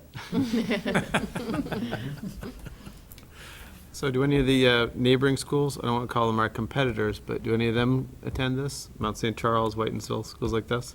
I didn't check into those schools. Again, I checked at Bellingham, Uxbridge, Hopedale. I'm always trying to put a shine on the apple, so we're going. They're I think not. Mount does go to, Okay, all right. DC. I just wanted to highlight that fact, that's all. I appreciate that. Yeah, they go to Rome. So the motion was made by Wendy and second by Janie. And any other discussion or questions? I think it's great, the additional day of the Nature's Class, I'd love to see even more, so. Yeah. I think when you can get them for that week, not 7-day week, but the school week, I think it's just wonderful leadership opportunity, so I think it's great you're moving in that direction. Any other discussion? All those in favor say aye. Aye. Any opposed? Unanimous? Have a Thank you. good time. Can I just, Thank you, oh, Mr. Cameron. Great job, Mr. I just Cameron. wanted to say something before Justin leaves. Are you, I just wanted to let everyone know that Mr. Cameron, fulfilling his role and duties as the Principal of the Year, is attending the national conference in Washington, D.C. next week. And he gets to network with legislative folks on Capitol Hill. He gets to learn from 49 other Principals of the Year, and they from him as to what really goes into becoming a Principal of the Year. So we wish a productive and wonderful week. It'll be a great opportunity. And I get to work with 2 middle school Principals of the Year, so That's right. pretty neat. awesome. Congratulations, have fun. Have fun. And moving on. School personnel update? Moving on, back to school was exciting and smooth at the same time.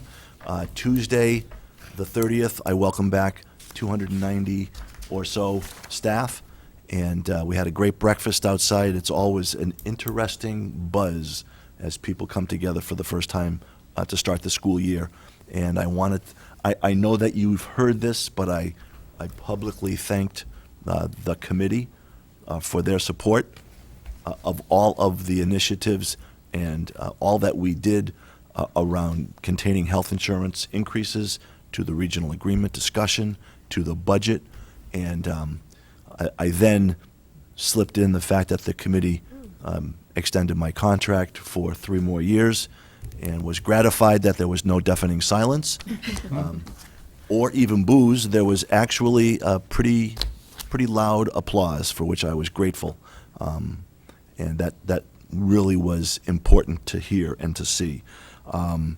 We have completed the Unit A contract. We move on to the Unit C contract.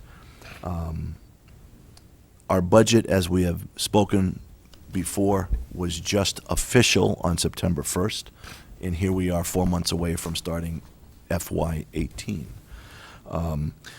We've spoken about the fact that we have had such a transition and turnover in our personnel, especially amongst teachers, and it is amazing that we have come up with such talented folks to replace them, and I look forward to you meeting them throughout the year as we bring them in to speak to the committee about their experience here at BMR, but the talent and the experience and professionalism that they bring is going to be terrific.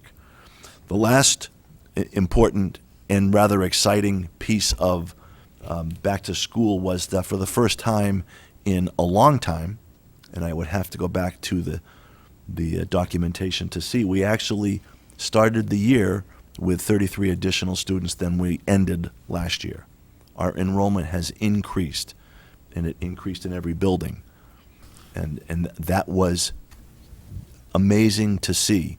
And there's a lot of factors that go into that, but for the first time in a long time, we did not see a decline. We should report an increased enrollment for our October 1st enrollment figures to the state. It's gratifying to see that folks are choosing BMR, they're choosing to stay at BMR, they're choosing to return to BMR. And between homeschooling and folks that have come back from BVT, it is having a chance to talk to them and their parents, exciting to see the faith that they are placing in us and the fact that we have now increased numbers. We certainly have the capacity, so we can certainly welcome more students. But we do have a lot of good things happening. I also wanted to thank Mr. Chaplin for directing us to the Worcester Magazine article, which I knew was coming out because the reporter, the editor, had called all of the area superintendents, but really did give us a very accurate and very strong rating and write-up in that August 4th Worcester Magazine article where they looked at all the school districts in Worcester County. And we ended up with a B+ rating, and certainly on par with some of the top performing districts and districts that we tend to think of as really strong districts. So that was gratifying to see, and I think it validates the work that we are doing. We certainly have more to do, but we all look forward to a very, very productive and very, very exciting school year. Thank you. Can you just touch on some of these personnel updates? Sure. I know that was listed on as one, back Yeah. to school and personnel. The non-renews we all already knew about. Right. And the retirements we knew as we Right, left. absolutely. Certainly as we go through here, I'm sorry, go ahead. The resignations, Mhm. just where do we stand compared to, I mean, we're a pretty small district, it seems like a lot of Yeah. turnover in a little bit of time that we weren't really expecting. Right. But, and I think I want to roll that into requesting, you were mentioned earlier that this brings us to about a $300,000 Net positive. savings, yes. Okay. So for September 22nd, We can document the dollars and cents. I think budget-wise, Yep. we need a few things. We need to know, maybe if we can get our first list of needs Mhm. and what we actually ended up Right. with. And that's On important. September 1st, not Right. approved, but on September 1st. Yep. Where do we stand with what we went into budget season Mhm. looking for? And what did we actually, what were we able to incorporate as of September 1st? Our Chapter 70 monies, Jane, was that what you were asking? the Chapter 70? Mhm. Was that what you were asking for originally? Mhm. Is that needs Yep. list? Yeah, to take that original, we had the list, we said we have to cut this off because we Right. didn't get, then we went back, we said we have to cut this Right, off. We and need to then know, we like, didn't- what, so Right. Chromebooks, Final 9th and look. 10th, any carts Mhm. versus, and I think a lot of us just don't feel like we know exactly what we were able to salvage. Mhm. Well, yeah, and even, we and- talked about kindergarten aides going back down to 4.5 hours. Is And that where they ended because- up? yeah. We And- talked about not having the library person in the can high go school, but we have the library person. Yeah. So like, where did we end, where are we? And because we weren't able to make the purchases, what is an estimated date of implementation on, so Mhm. for September 22nd, That needs, the original needs. the original needs. Comparison of where we are versus the original What we needs. have, or what date we do plan to have it implemented. Our chapter 70 and transportation numbers, I may have missed it this Mhm. summer. Do we obviously have a final number right now? Yep. Do you know what it is off the top of your head? Or do you wanna give it to us in some interpretation? Let me get it accurate so I don't misspeak on something as large and as important as those two, but I can get that for you. And I think there was something else. The timeline for when the curriculum materials and the things that we are Right, ordering so are an going to estimated be date here. of Yep. implementation. Can I ask Yep. a transportation question? Little bit, I know it's off. I just don't want to forget, I was a little concerned, I think it was today, when I saw something that, so the math program for sixth grade is or is not in progress? Or? I'm actually gonna Okay, address all those. I'm sorry, not yeah. trying to, Yep. so go ahead, Jane, transportation. We cut buses. Yes. Did we have any issues? Oh, how's that? In my 8 years of Uh-huh. school openings as a superintendent, this was by far the smoothest. They're never perfect. Well, yeah. And, but in terms of transportation, Elaine and Neil Telstone did a phenomenal job working with Wen Cobb to Right. ensure that we got everybody where they needed to be, and at last minute, some of the changes that were necessary. And so it was, in that regard, very smooth. But we're still reduced by those two that we Yes. didn't have to add something back. No, Two or we three? we reduced two. to. And the handicap, Yes. and that's running smoothly? Yes, it is, very smoothly. Okay. I see it. Yep. I see it You do? moving around everywhere, yes. Yes. So it's, that's good. And that is my report. All right. Thank you. Thank you very much. So, because we move things around, I'll go to public forum and see if there's anyone here that wanted to address the committee. Nice people. Ms. Gerton, if you could just introduce yourself and your name and town that you Oh, okay. reside in. My name is Julie Gerton, and I live in Blackstone, right across the street, basically on Rocco Drive. Actually, I've never addressed a committee before, so two things that I'd like to just bring up, and it's probably, I was a little distressed to hear that the French program was cut at the high school. My son just graduated and is taking French in college, and he went on the France trip, and also my daughter went on the France trip too, and it's just increased their, to have a language, the language choice, and just to offer Spanish is great, but I think to have a choice, it's probably already been discussed, but I just wanted to bring that up.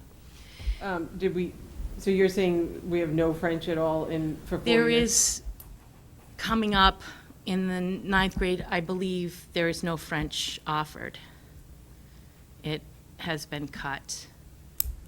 So it's only Spanish, as far as I know. Yeah, no, we do still have some French, but we have had to realign based upon staffing and requests from students as well as budget. Right, So there is not a full suite of 2 languages all the way through right. each year in each level. I mean, is that something that we cut in this year's budget, or am I just hearing? I never knew that. The realignment of the foreign language, what we did is we did have one teacher resign, and so we did use that position for an LMC coordinator to satisfy our NEASC. But it was done because of the declining requests for that. Right. And I was wondering if there was. So we still offer it, but I don't believe we offer it 2 languages across every grade level, in every concentration. Right. That's my concern, if Right. it's just going to be eliminated all the way, since the ninth grade now is not taking it, will the ninth grade next year be offered French? Well, the hope would be that we start the FY18 budget process Right. early enough with enough information so that we can assess what we need and make sure we have enough. We certainly don't have the resources to do everything we want to do. I know, I understand that. If I can just jump in on that. I mean, unfortunately, every year, you look at the requests for classes. Right. And in a small high school with limited resources, some classes do not run, and that's the case with French. And I think there's a couple others that did not run this year. It does not mean that next year they might not run going forward, depending on staffing and interest. So what does our foreign language look like for the first 5 days of school this year? French and Spanish, because I've never heard anything about French social media with 5th grade and Spanish, and now what are we offering for foreign language in the high school? We offer Spanish and some French. So 9th graders, we'll go grade by grade. 9th graders have what option? I would have to get the information to you tomorrow from Mr. Dudek, so we know exactly what we do have by grade level, by. Is this something that we talk about as a committee? I don't know as a committee, we've ever talked about specific classes that are offered in the high school. Like We've specials. talked about teachers. But No, we the haven't thi- talked but about this- specials This is where the that are offered. principals. Yeah, job. prerogative. I mean, we Yeah, don't, It's their plan. It's not, we hand over the money. right, and And then they take teacher, it I mean, from we, there. I mean, we've had to approve robotics, and they come in to show us how good it is and why we need to keep it. Why would this be any different? I don't. And these are I college. mean, the bottom line is those are operational decisions that we don't make. However, it sounds like that right now freshmen are not offered French. It sounds like the people that were taking French throughout the remainder of their years will continue to get a French 2 and a French 3 because they'll travel with that. Now, next year, if there's more money, maybe we'll offer the French 1, but there's no guarantee, and it's based on numbers. Should we always offer French and Spanish and Mandarin? Yeah, Or have should. we always Latin, offered it? everything, yeah. But I mean, I know that's. I can what get was I can get the offered. exact breakdown from Mr. Dudek. And what is that doing for kids' college applications? That's huge. Colleges look for 2 years of language. yeah, it doesn't And we're have to be giving them different no ones. choices. Does not have to be We're- different ones. It We're does- implementing lacrosse, by sharing it with Hopedale because we want to make sure kids stay here for things, and we're going to eliminate a foreign language that. We're not eliminating it. We have reduced it. We haven't Based on eliminated it. request and enrollment. Exactly. So I would like to know if there was a French 1 this year for 9th graders. No. No. No.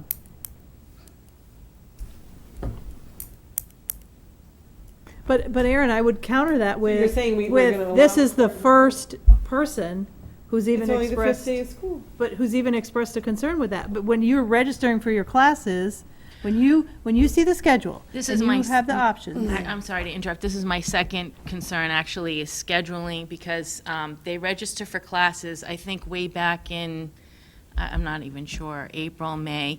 They don't get their classes until August. And what happens is, my daughter was in an AP class, and she did a lot of work and didn't end up in that class.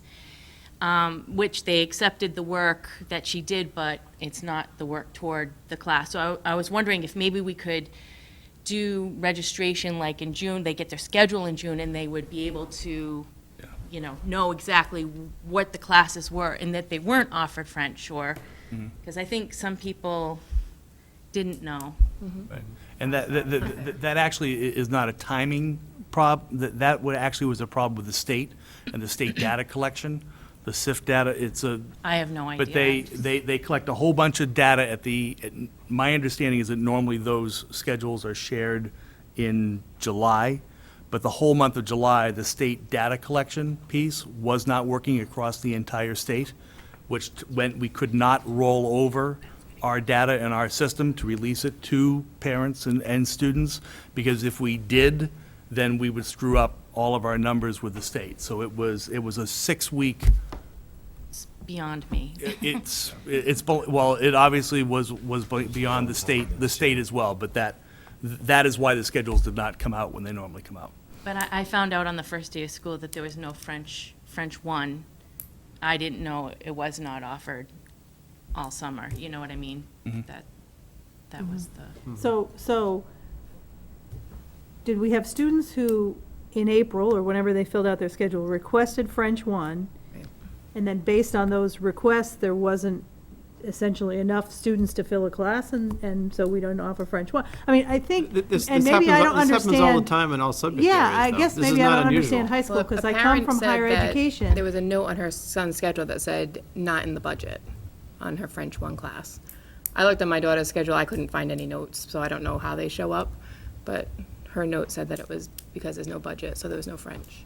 Did you see anything like that on your daughter's schedule? No, my daughter is actually a junior and taking French, but my 8th grader is going to be coming up, Okay, and concerned I for want to make coming sure up. that Okay. there's French offered. I just thought that was a weird comment, and I don't know. Yeah. I didn't. Try to Did you find- see it? Did you? I didn't see it. I was told it by a friend. But this happens in every subject every year. You know, Yeah, so I this get is not that if the unusual, enrollment's down, unfortunately. but to, But I feel that it's only fair for mandatory classes to be available to the kids. They are. 4 languages available. Spanish. Yep. How many do Then you have? fund the How many do budget. you have in your high Yeah. school? Yeah. But we just put in a 5th grade Listen, it teacher. happens all the Let me time. finish. We just No, put in a not here. 5th grade It's always teacher. been French and We just put Spanish. in a 5th Okay. grade So- teacher. Let's so hire give a me French the- teacher, Go too. back the I'll last have to 10 years begin and with. tell me when we didn't have French and Spanish. Roll our Those are the two common Better to roll our eyes. languages. If you go to any surrounding, let's compare ourselves to every other town around us and see what is offered. We're going to lose students for that. That's something I'm gonna sit here and fight It's for. not a question of not wanting or lacrosse. needing, it's a question of affording. Sutton only offers Spanish. I believe Uxbridge only offers Spanish. From what I understand about Uxbridge, they offer it in kindergarten all the way through. But at the high school level, that's Right. what I've been told. No. Right. Can we get There- a copy of like what the enrollment was back in April, who wanted French? I guess, and just There's see a what the numbers certain, look like? as Steve said, there's a certain elasticity involved. I think where we need to do a better job is the communication part as early in the cycle as possible. This year, we had a scheduling issue because of the state not allowing us to roll over, and it put us behind, but we could do a better job of communication. And in the meantime, let me get the data by each course for grade level. But unfortunately, I would like to this see how many is, people Won't change, requested it too. Yeah, but- I think that's The last time we did. I think that's the key, because the plain fact, I mean, we have always said, we look at the elementary schools and the numbers, and we don't look at the middle school, and we don't look at the high school in numbers in classrooms, and we asked these guys to start doing that, to say, if there are classes that aren't getting some good enrollments, that's where we needed to start making some cuts. So we asked for that. Now, if French was the victim of that, or robotics is the victim of that, or whatever, I mean, we need students in those classrooms to make those dollars cost effective, because we don't have the dollars and the luxury to, when I was in high school, I had the option of German, Latin, French, Italian, Spanish. I mean, you had the option of all of those. We don't have that luxury anymore. We need to fill the need of the students that are in those classrooms. And also, I've never heard of and I don't know what happened here, but I've never heard of a scheduling decision by an administrator with 60 students signed up for French, and that's and they cut it. Right. Never, ever heard of it. On this personnel changes list that we have, we lost, it looks like a Spanish teacher resigned and was replaced with a learning center LMC Position. coordinator, yes. that I think was on our list of not filling. But now, that was Spanish though. So is it the French classes that were affected?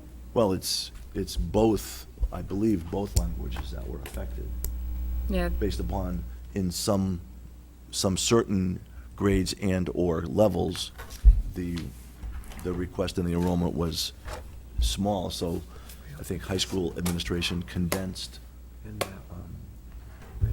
as best they could. So, Ms. Gerton, I'm not sure what can be done here at this point, I but what I'm thinking is when we do get to budget and we do have this discussion, that we have a discussion on budgetary-wise, what are we offering at the high school, and are we offering enough? I mean, I think that's where we can go with this conversation. Unfortunately, whatever happened, happened, but I'm not sure we can do anything here at this level right now. But moving forward, I and I can only speak for myself, but I would worry if we just had Spanish and my child couldn't take Spanish for whatever reason, that there needs to be another option, but that's a conversation for another budget. I understand. I just. But I do appreciate you coming out and sharing your concern. I think it's important. This is very serious. We are going to lose kids. They're going to go to Valley Tech. They're going to school choice. They're going to go to Mount St. Charles because we don't have French. We don't have choices, period. This is serious. This is education. This is a mandatory requirement for their college application, is 2 years of foreign language. You can't just give them one choice. It's just, and now, so we're creating a year where we have no French 1. That means there's no French 2 next year for the 10th graders. That means there's nothing for them next, this freshman class is being forced into Spanish. Because they have to take 2 years. So everyone's in Spanish class this year, I guess. Which I think, But why can't a from sophomore social take media, French it's 1? obviously affecting can. our older They can. kids. If They They can. can take French 1 as a If we sophomore. bring it back. They can take French 1 and Or then if it Junior doesn't, being they take offered? Spanish. Or is it only French 2 as But a I'm saying, sophomore? and you're saying next Take year they French can one. only, There are students who will take, who want to do both languages, who will take Spanish 1, Spanish 2, then French 1, French 2. Or Spanish 1, French 1. you don't have to take it in your freshman year. But I definitely think it's a So we're not conversation. phasing out French with this It's incoming not freshman permanently gone. class? No, I don't think so. No. No. Yes or no? There's elasticity based upon enrollment and requests for specific courses and grade levels, and you have to expand and contract all the time to be able to do that. And really, honestly, at the high school, there is a ton of choice. We've added so many AP classes over the. They have to over have last 2 year. years of foreign language. And they'll have 2 years of foreign language. They'll have the option to take 2 years. They will have 2 years of foreign language. Next year, maybe there's less Spanish. They do French 1 again. I mean, this happens all the time in high schools where, at one point, Latin didn't have the numbers, okay? Latin 1 was gone. We've, And it but was we're brought talking back a about year our before. school. And, you know. And those- so I'm a parent, I want to make sure that if my child does take French 1, they're gonna be able to take French 2 next year. They will. Usually, And usually 3 they have and enough 4. to. And there were already complaints out there about French 3 not being offered, Spanish 3 not being offered. And I believe there was confusion about it, but if they want to take 4 years of it, it should be the option. We already made that choice for these freshmen. I'm sorry. Someone made that choice for these freshmen by eliminating it for a choice this year.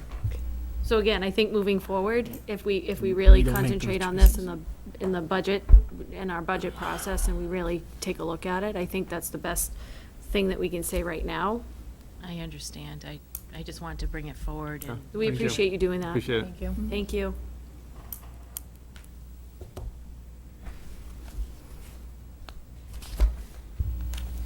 Moving on to report of the assistant superintendent. Yes, just to give you an update on some of the curriculum things. And again, due to the budget and our delayed purchasing, we do not have all of the big ideas, the sixth grade math materials right now. I am expecting them in the next week or so. We do have the online component, and we'll start implementing it as soon as those materials come in. Chromebooks, we do have 240 plus 245 Chromebooks for 9th and 10th grade 1-to-1. Unfortunately, due to budget reductions, those are the only Chromebooks we were able to purchase in the district this year, so there are no carts or anything. That was cut out of the budget. Additional cards. Additional carts. The carts that are there are the carts that are there. Our hope, my hope originally was to purchase those Chromebooks starting in July, have them set up, run orientations in June, but seeing the budget was in flux, we have not done that. We are hoping to run workshops with parents and with students during September, and hoping, based on, and I was hoping to have things rolled out by October 1, but it probably will be after Columbus Day, based on the fact that we have a tech department of 1 right now. Professional development, October 8th, the Friday before the Columbus Day weekend, is our first PD day. That is going to be centered on the next step in our curriculum mapping process, which is stage 1 of understanding design, setting expectations and how they're going to be measured. We do have a trainer coming in from Teachers 21, which we'll be paying with Title IIA funds, who will work 2 half-days, or work a half-day with the secondary and a half-day with the elementary teachers with that, and that will be a key project between now and June.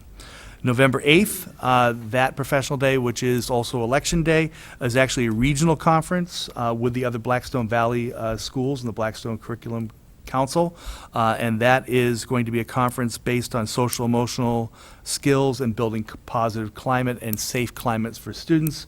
As you've probably heard several different places, social emotional issues and social emotional learning have become a central issue, not only just in the state of Massachusetts, but in the country.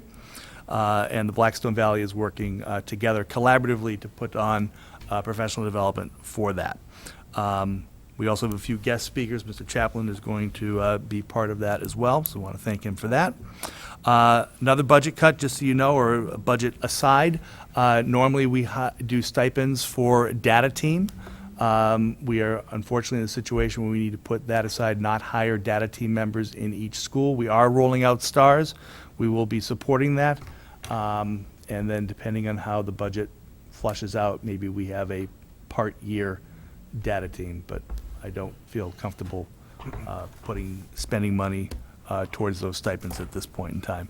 Just as an FYI, with ESSA and the reduced federal funding, we have seen both a 20% decrease in our Title I funding and a 15% decrease in our Title IIA funding.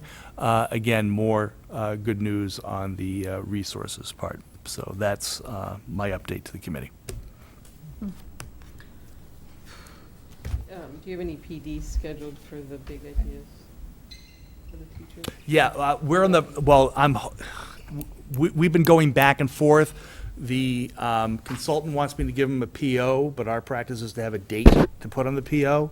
So I'm trying to get her to give me a date, but I'm hoping the 21st or 22nd of September. That's my target right now, which means that the books will be in, they'll be able, and you know, the reality is that all of these teachers have already had PD in this last year, so this will be more about the online pieces than it is actually the program itself.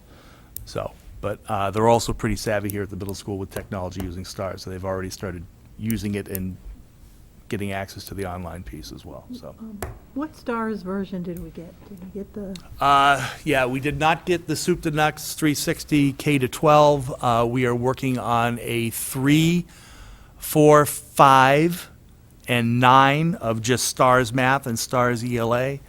We did upgrade the middle school 6, 7, 8 to STARS 360, which has the literacy piece and is customizable.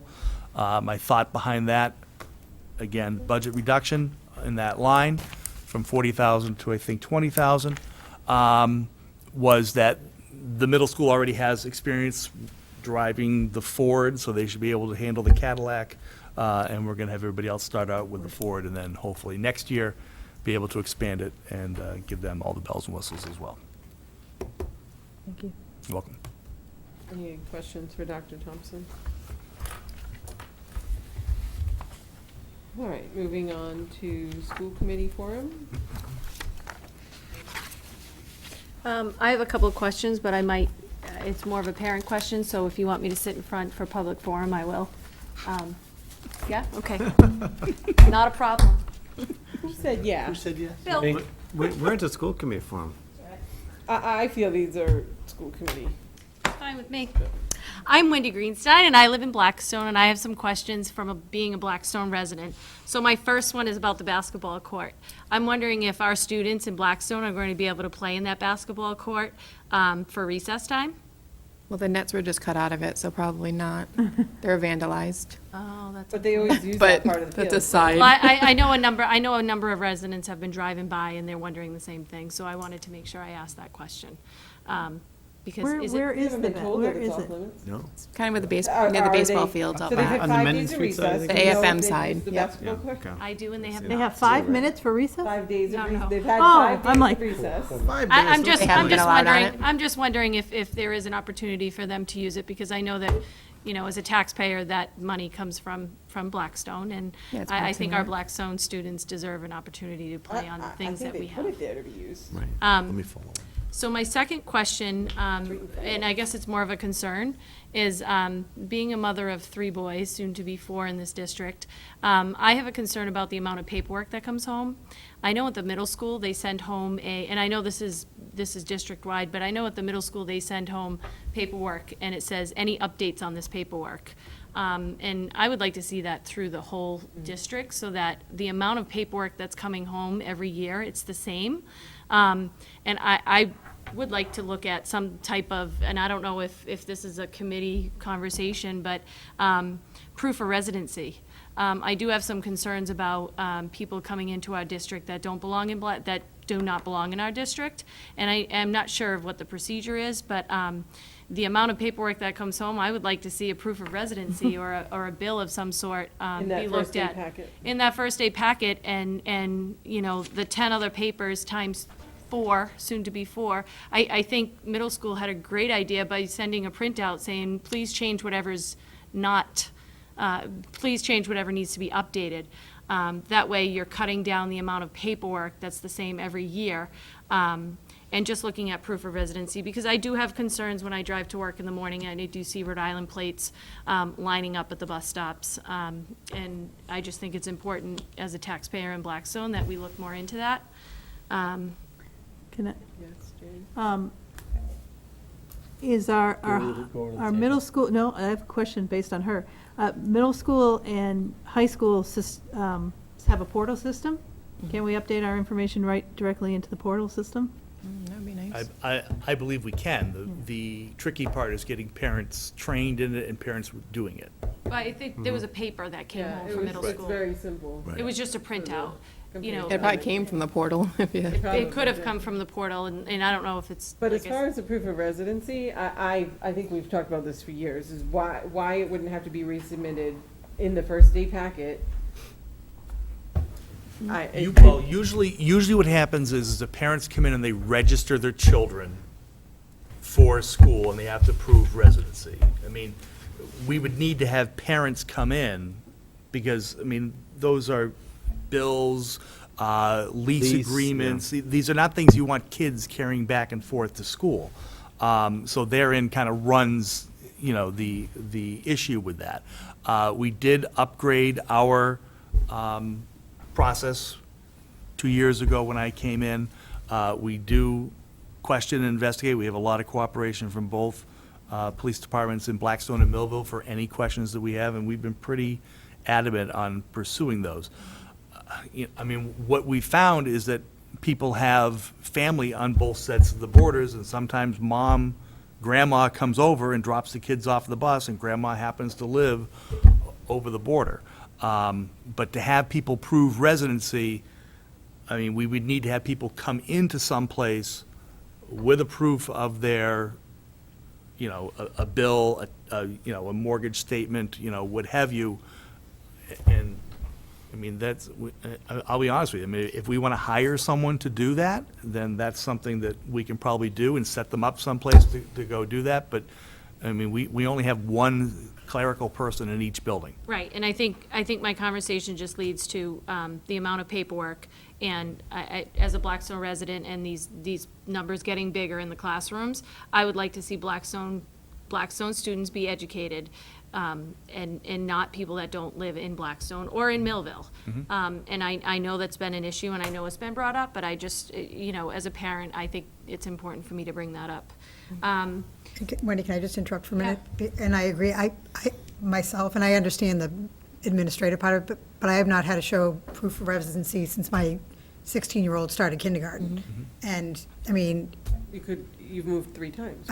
well, I could have easily, but, and I think that's what you're saying. And I know last year, in the years that I've been doing drop-off since my son was in kindergarten, and the number of Rhode Island plates has majorly increased every day, not just 1 or 2. And some of them are not grandparents, and I don't know the situation if it's 2 parents living in each side and how that works. I mean, I get that, but sure there's that, As but- long as one of them lives in Blackstone. I believe we were told years ago that it's where they sleep at night.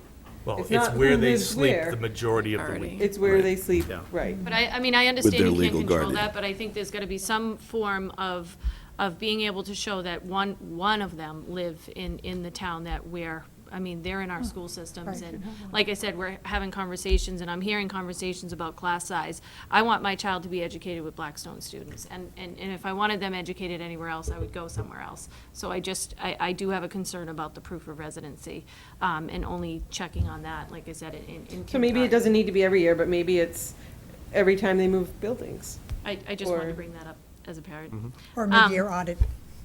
Yeah, something. I do see Random. that, and I think it's important to Yeah, bring that well, up. yeah. And then, again, as a Blackstone parent, just some type of school improvement plan for the complex, because it is a level 2. I would like to know what that plan looks like, so that I can follow through with my children at home and make sure that we're doing what we can to improve our school improvement in Blackstone.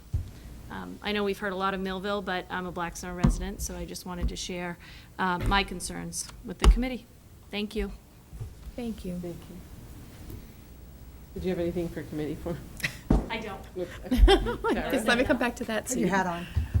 No, I'm all set for tonight. Well, I guess just thank you to the Millville parents for, their concern and coming and get it, hopefully it's all settled and everything's smooth from here on out for them. Looking forward to a good year. One of the things I think we always have to do is visibility for what we do well. So I know last year we had some of the clubs and some of the sports teams coming out on a periodic basis. I'd like to see that again. Just reporting, nothing heavy, nothing big. But similarly, I know the MCAS scores are going to be in parents' hands Park. soon. Yeah, Park, all the various tests that the kids take. I know a lot of districts, they will recognize a student has a perfect score, say, in MCAS. Or maybe some of the kids who got perfect scores on 5s on their APs or things like that. I think that's the kind of thing we need to highlight. I'm always aware, we're not just talking to each other, we're talking to the two towns. We're talking to parents of 3-year-olds trying to decide where they want to send their kid a few years in the future. So I love to see like Justin here explaining, hey, this is out here for your child when they hit 6th, 7th, 8th grade. I think we need to keep doing that type of thing. We need to highlight, the band, the sports teams, the clubs, the academic achievements. We need to constantly keep doing that. I wish we didn't have to. Wish it was just a given. But after seeing the budget cycle we've been through recently, I think we have to be constantly showing off what we do well, and we do a lot of things well. So I think if we could just sort of, not necessarily a hard and fast schedule, but just keep that in the back of our minds, that we should try to get people out here highlighting what we do well, because we do a lot well. Not to go backwards, but speaking of highlighting, Tara, you have a booth on Saturday, right? That's right. Come visit us Saturday at Millville's Centennial Community Day. Did you make your cutout? I did make a little photo booth thing on behalf of the school committee, just something fun, just to put in a booth. Nothing, no, we'll have no You'll be there handouts or fielding anything like questions that. about high school's French and Spanish. I will not. I will probably be selling Mr. donuts, Dudek. I think, and coffee at another table, but. Okay. What do you need the volunteers to do, though? I mean, do you still need them? That's Do my you? kids. I think it's more if anyone just wants to kind of just mingle. We do have a booth, but if not, the booth, I'll probably just put a big sign, happy birthday from the school committee type thing up next to the cutout and have fun taking your photos. We did ask for like NHS and JHS students to help, and there's different tasks for them to help with moving chairs or trash Donation pickup. can. So they need Donation. At what time? It's from 9 to 4:30, No, so but at what time do you need those volunteers? anytime in that time frame, probably the morning or afternoon, more the cleanup setup, are probably the more helpful, but anytime any of the kids can come, we'll Okay. put them to work and give them some service hours. Thank you. Were you finished? Oh, you? I just wanted to thank Mr. Cameron for a fantastic first couple of days of school for the 6th graders. He always goes above and beyond, and I wanted to acknowledge that. He had a band, and he had a huge assembly, and it really got the kids very excited. At least I can speak for my own daughter and her friends, to start off the year right, and so far, everything's going well in the transition, and so I just wanted to say thanks, acknowledge that. Nothing. Nothing. I just want to wish everyone a great year, staff, teachers, students. I want to give Mr. Dudek some props in terms of the whole Charger Strong program. I think he's in his 3rd year of that. It's really, really fine-tuned, and running smooth. It's a great metaphor for all the 400 or so high schoolers that we have. So that's it. Thank you, Bill.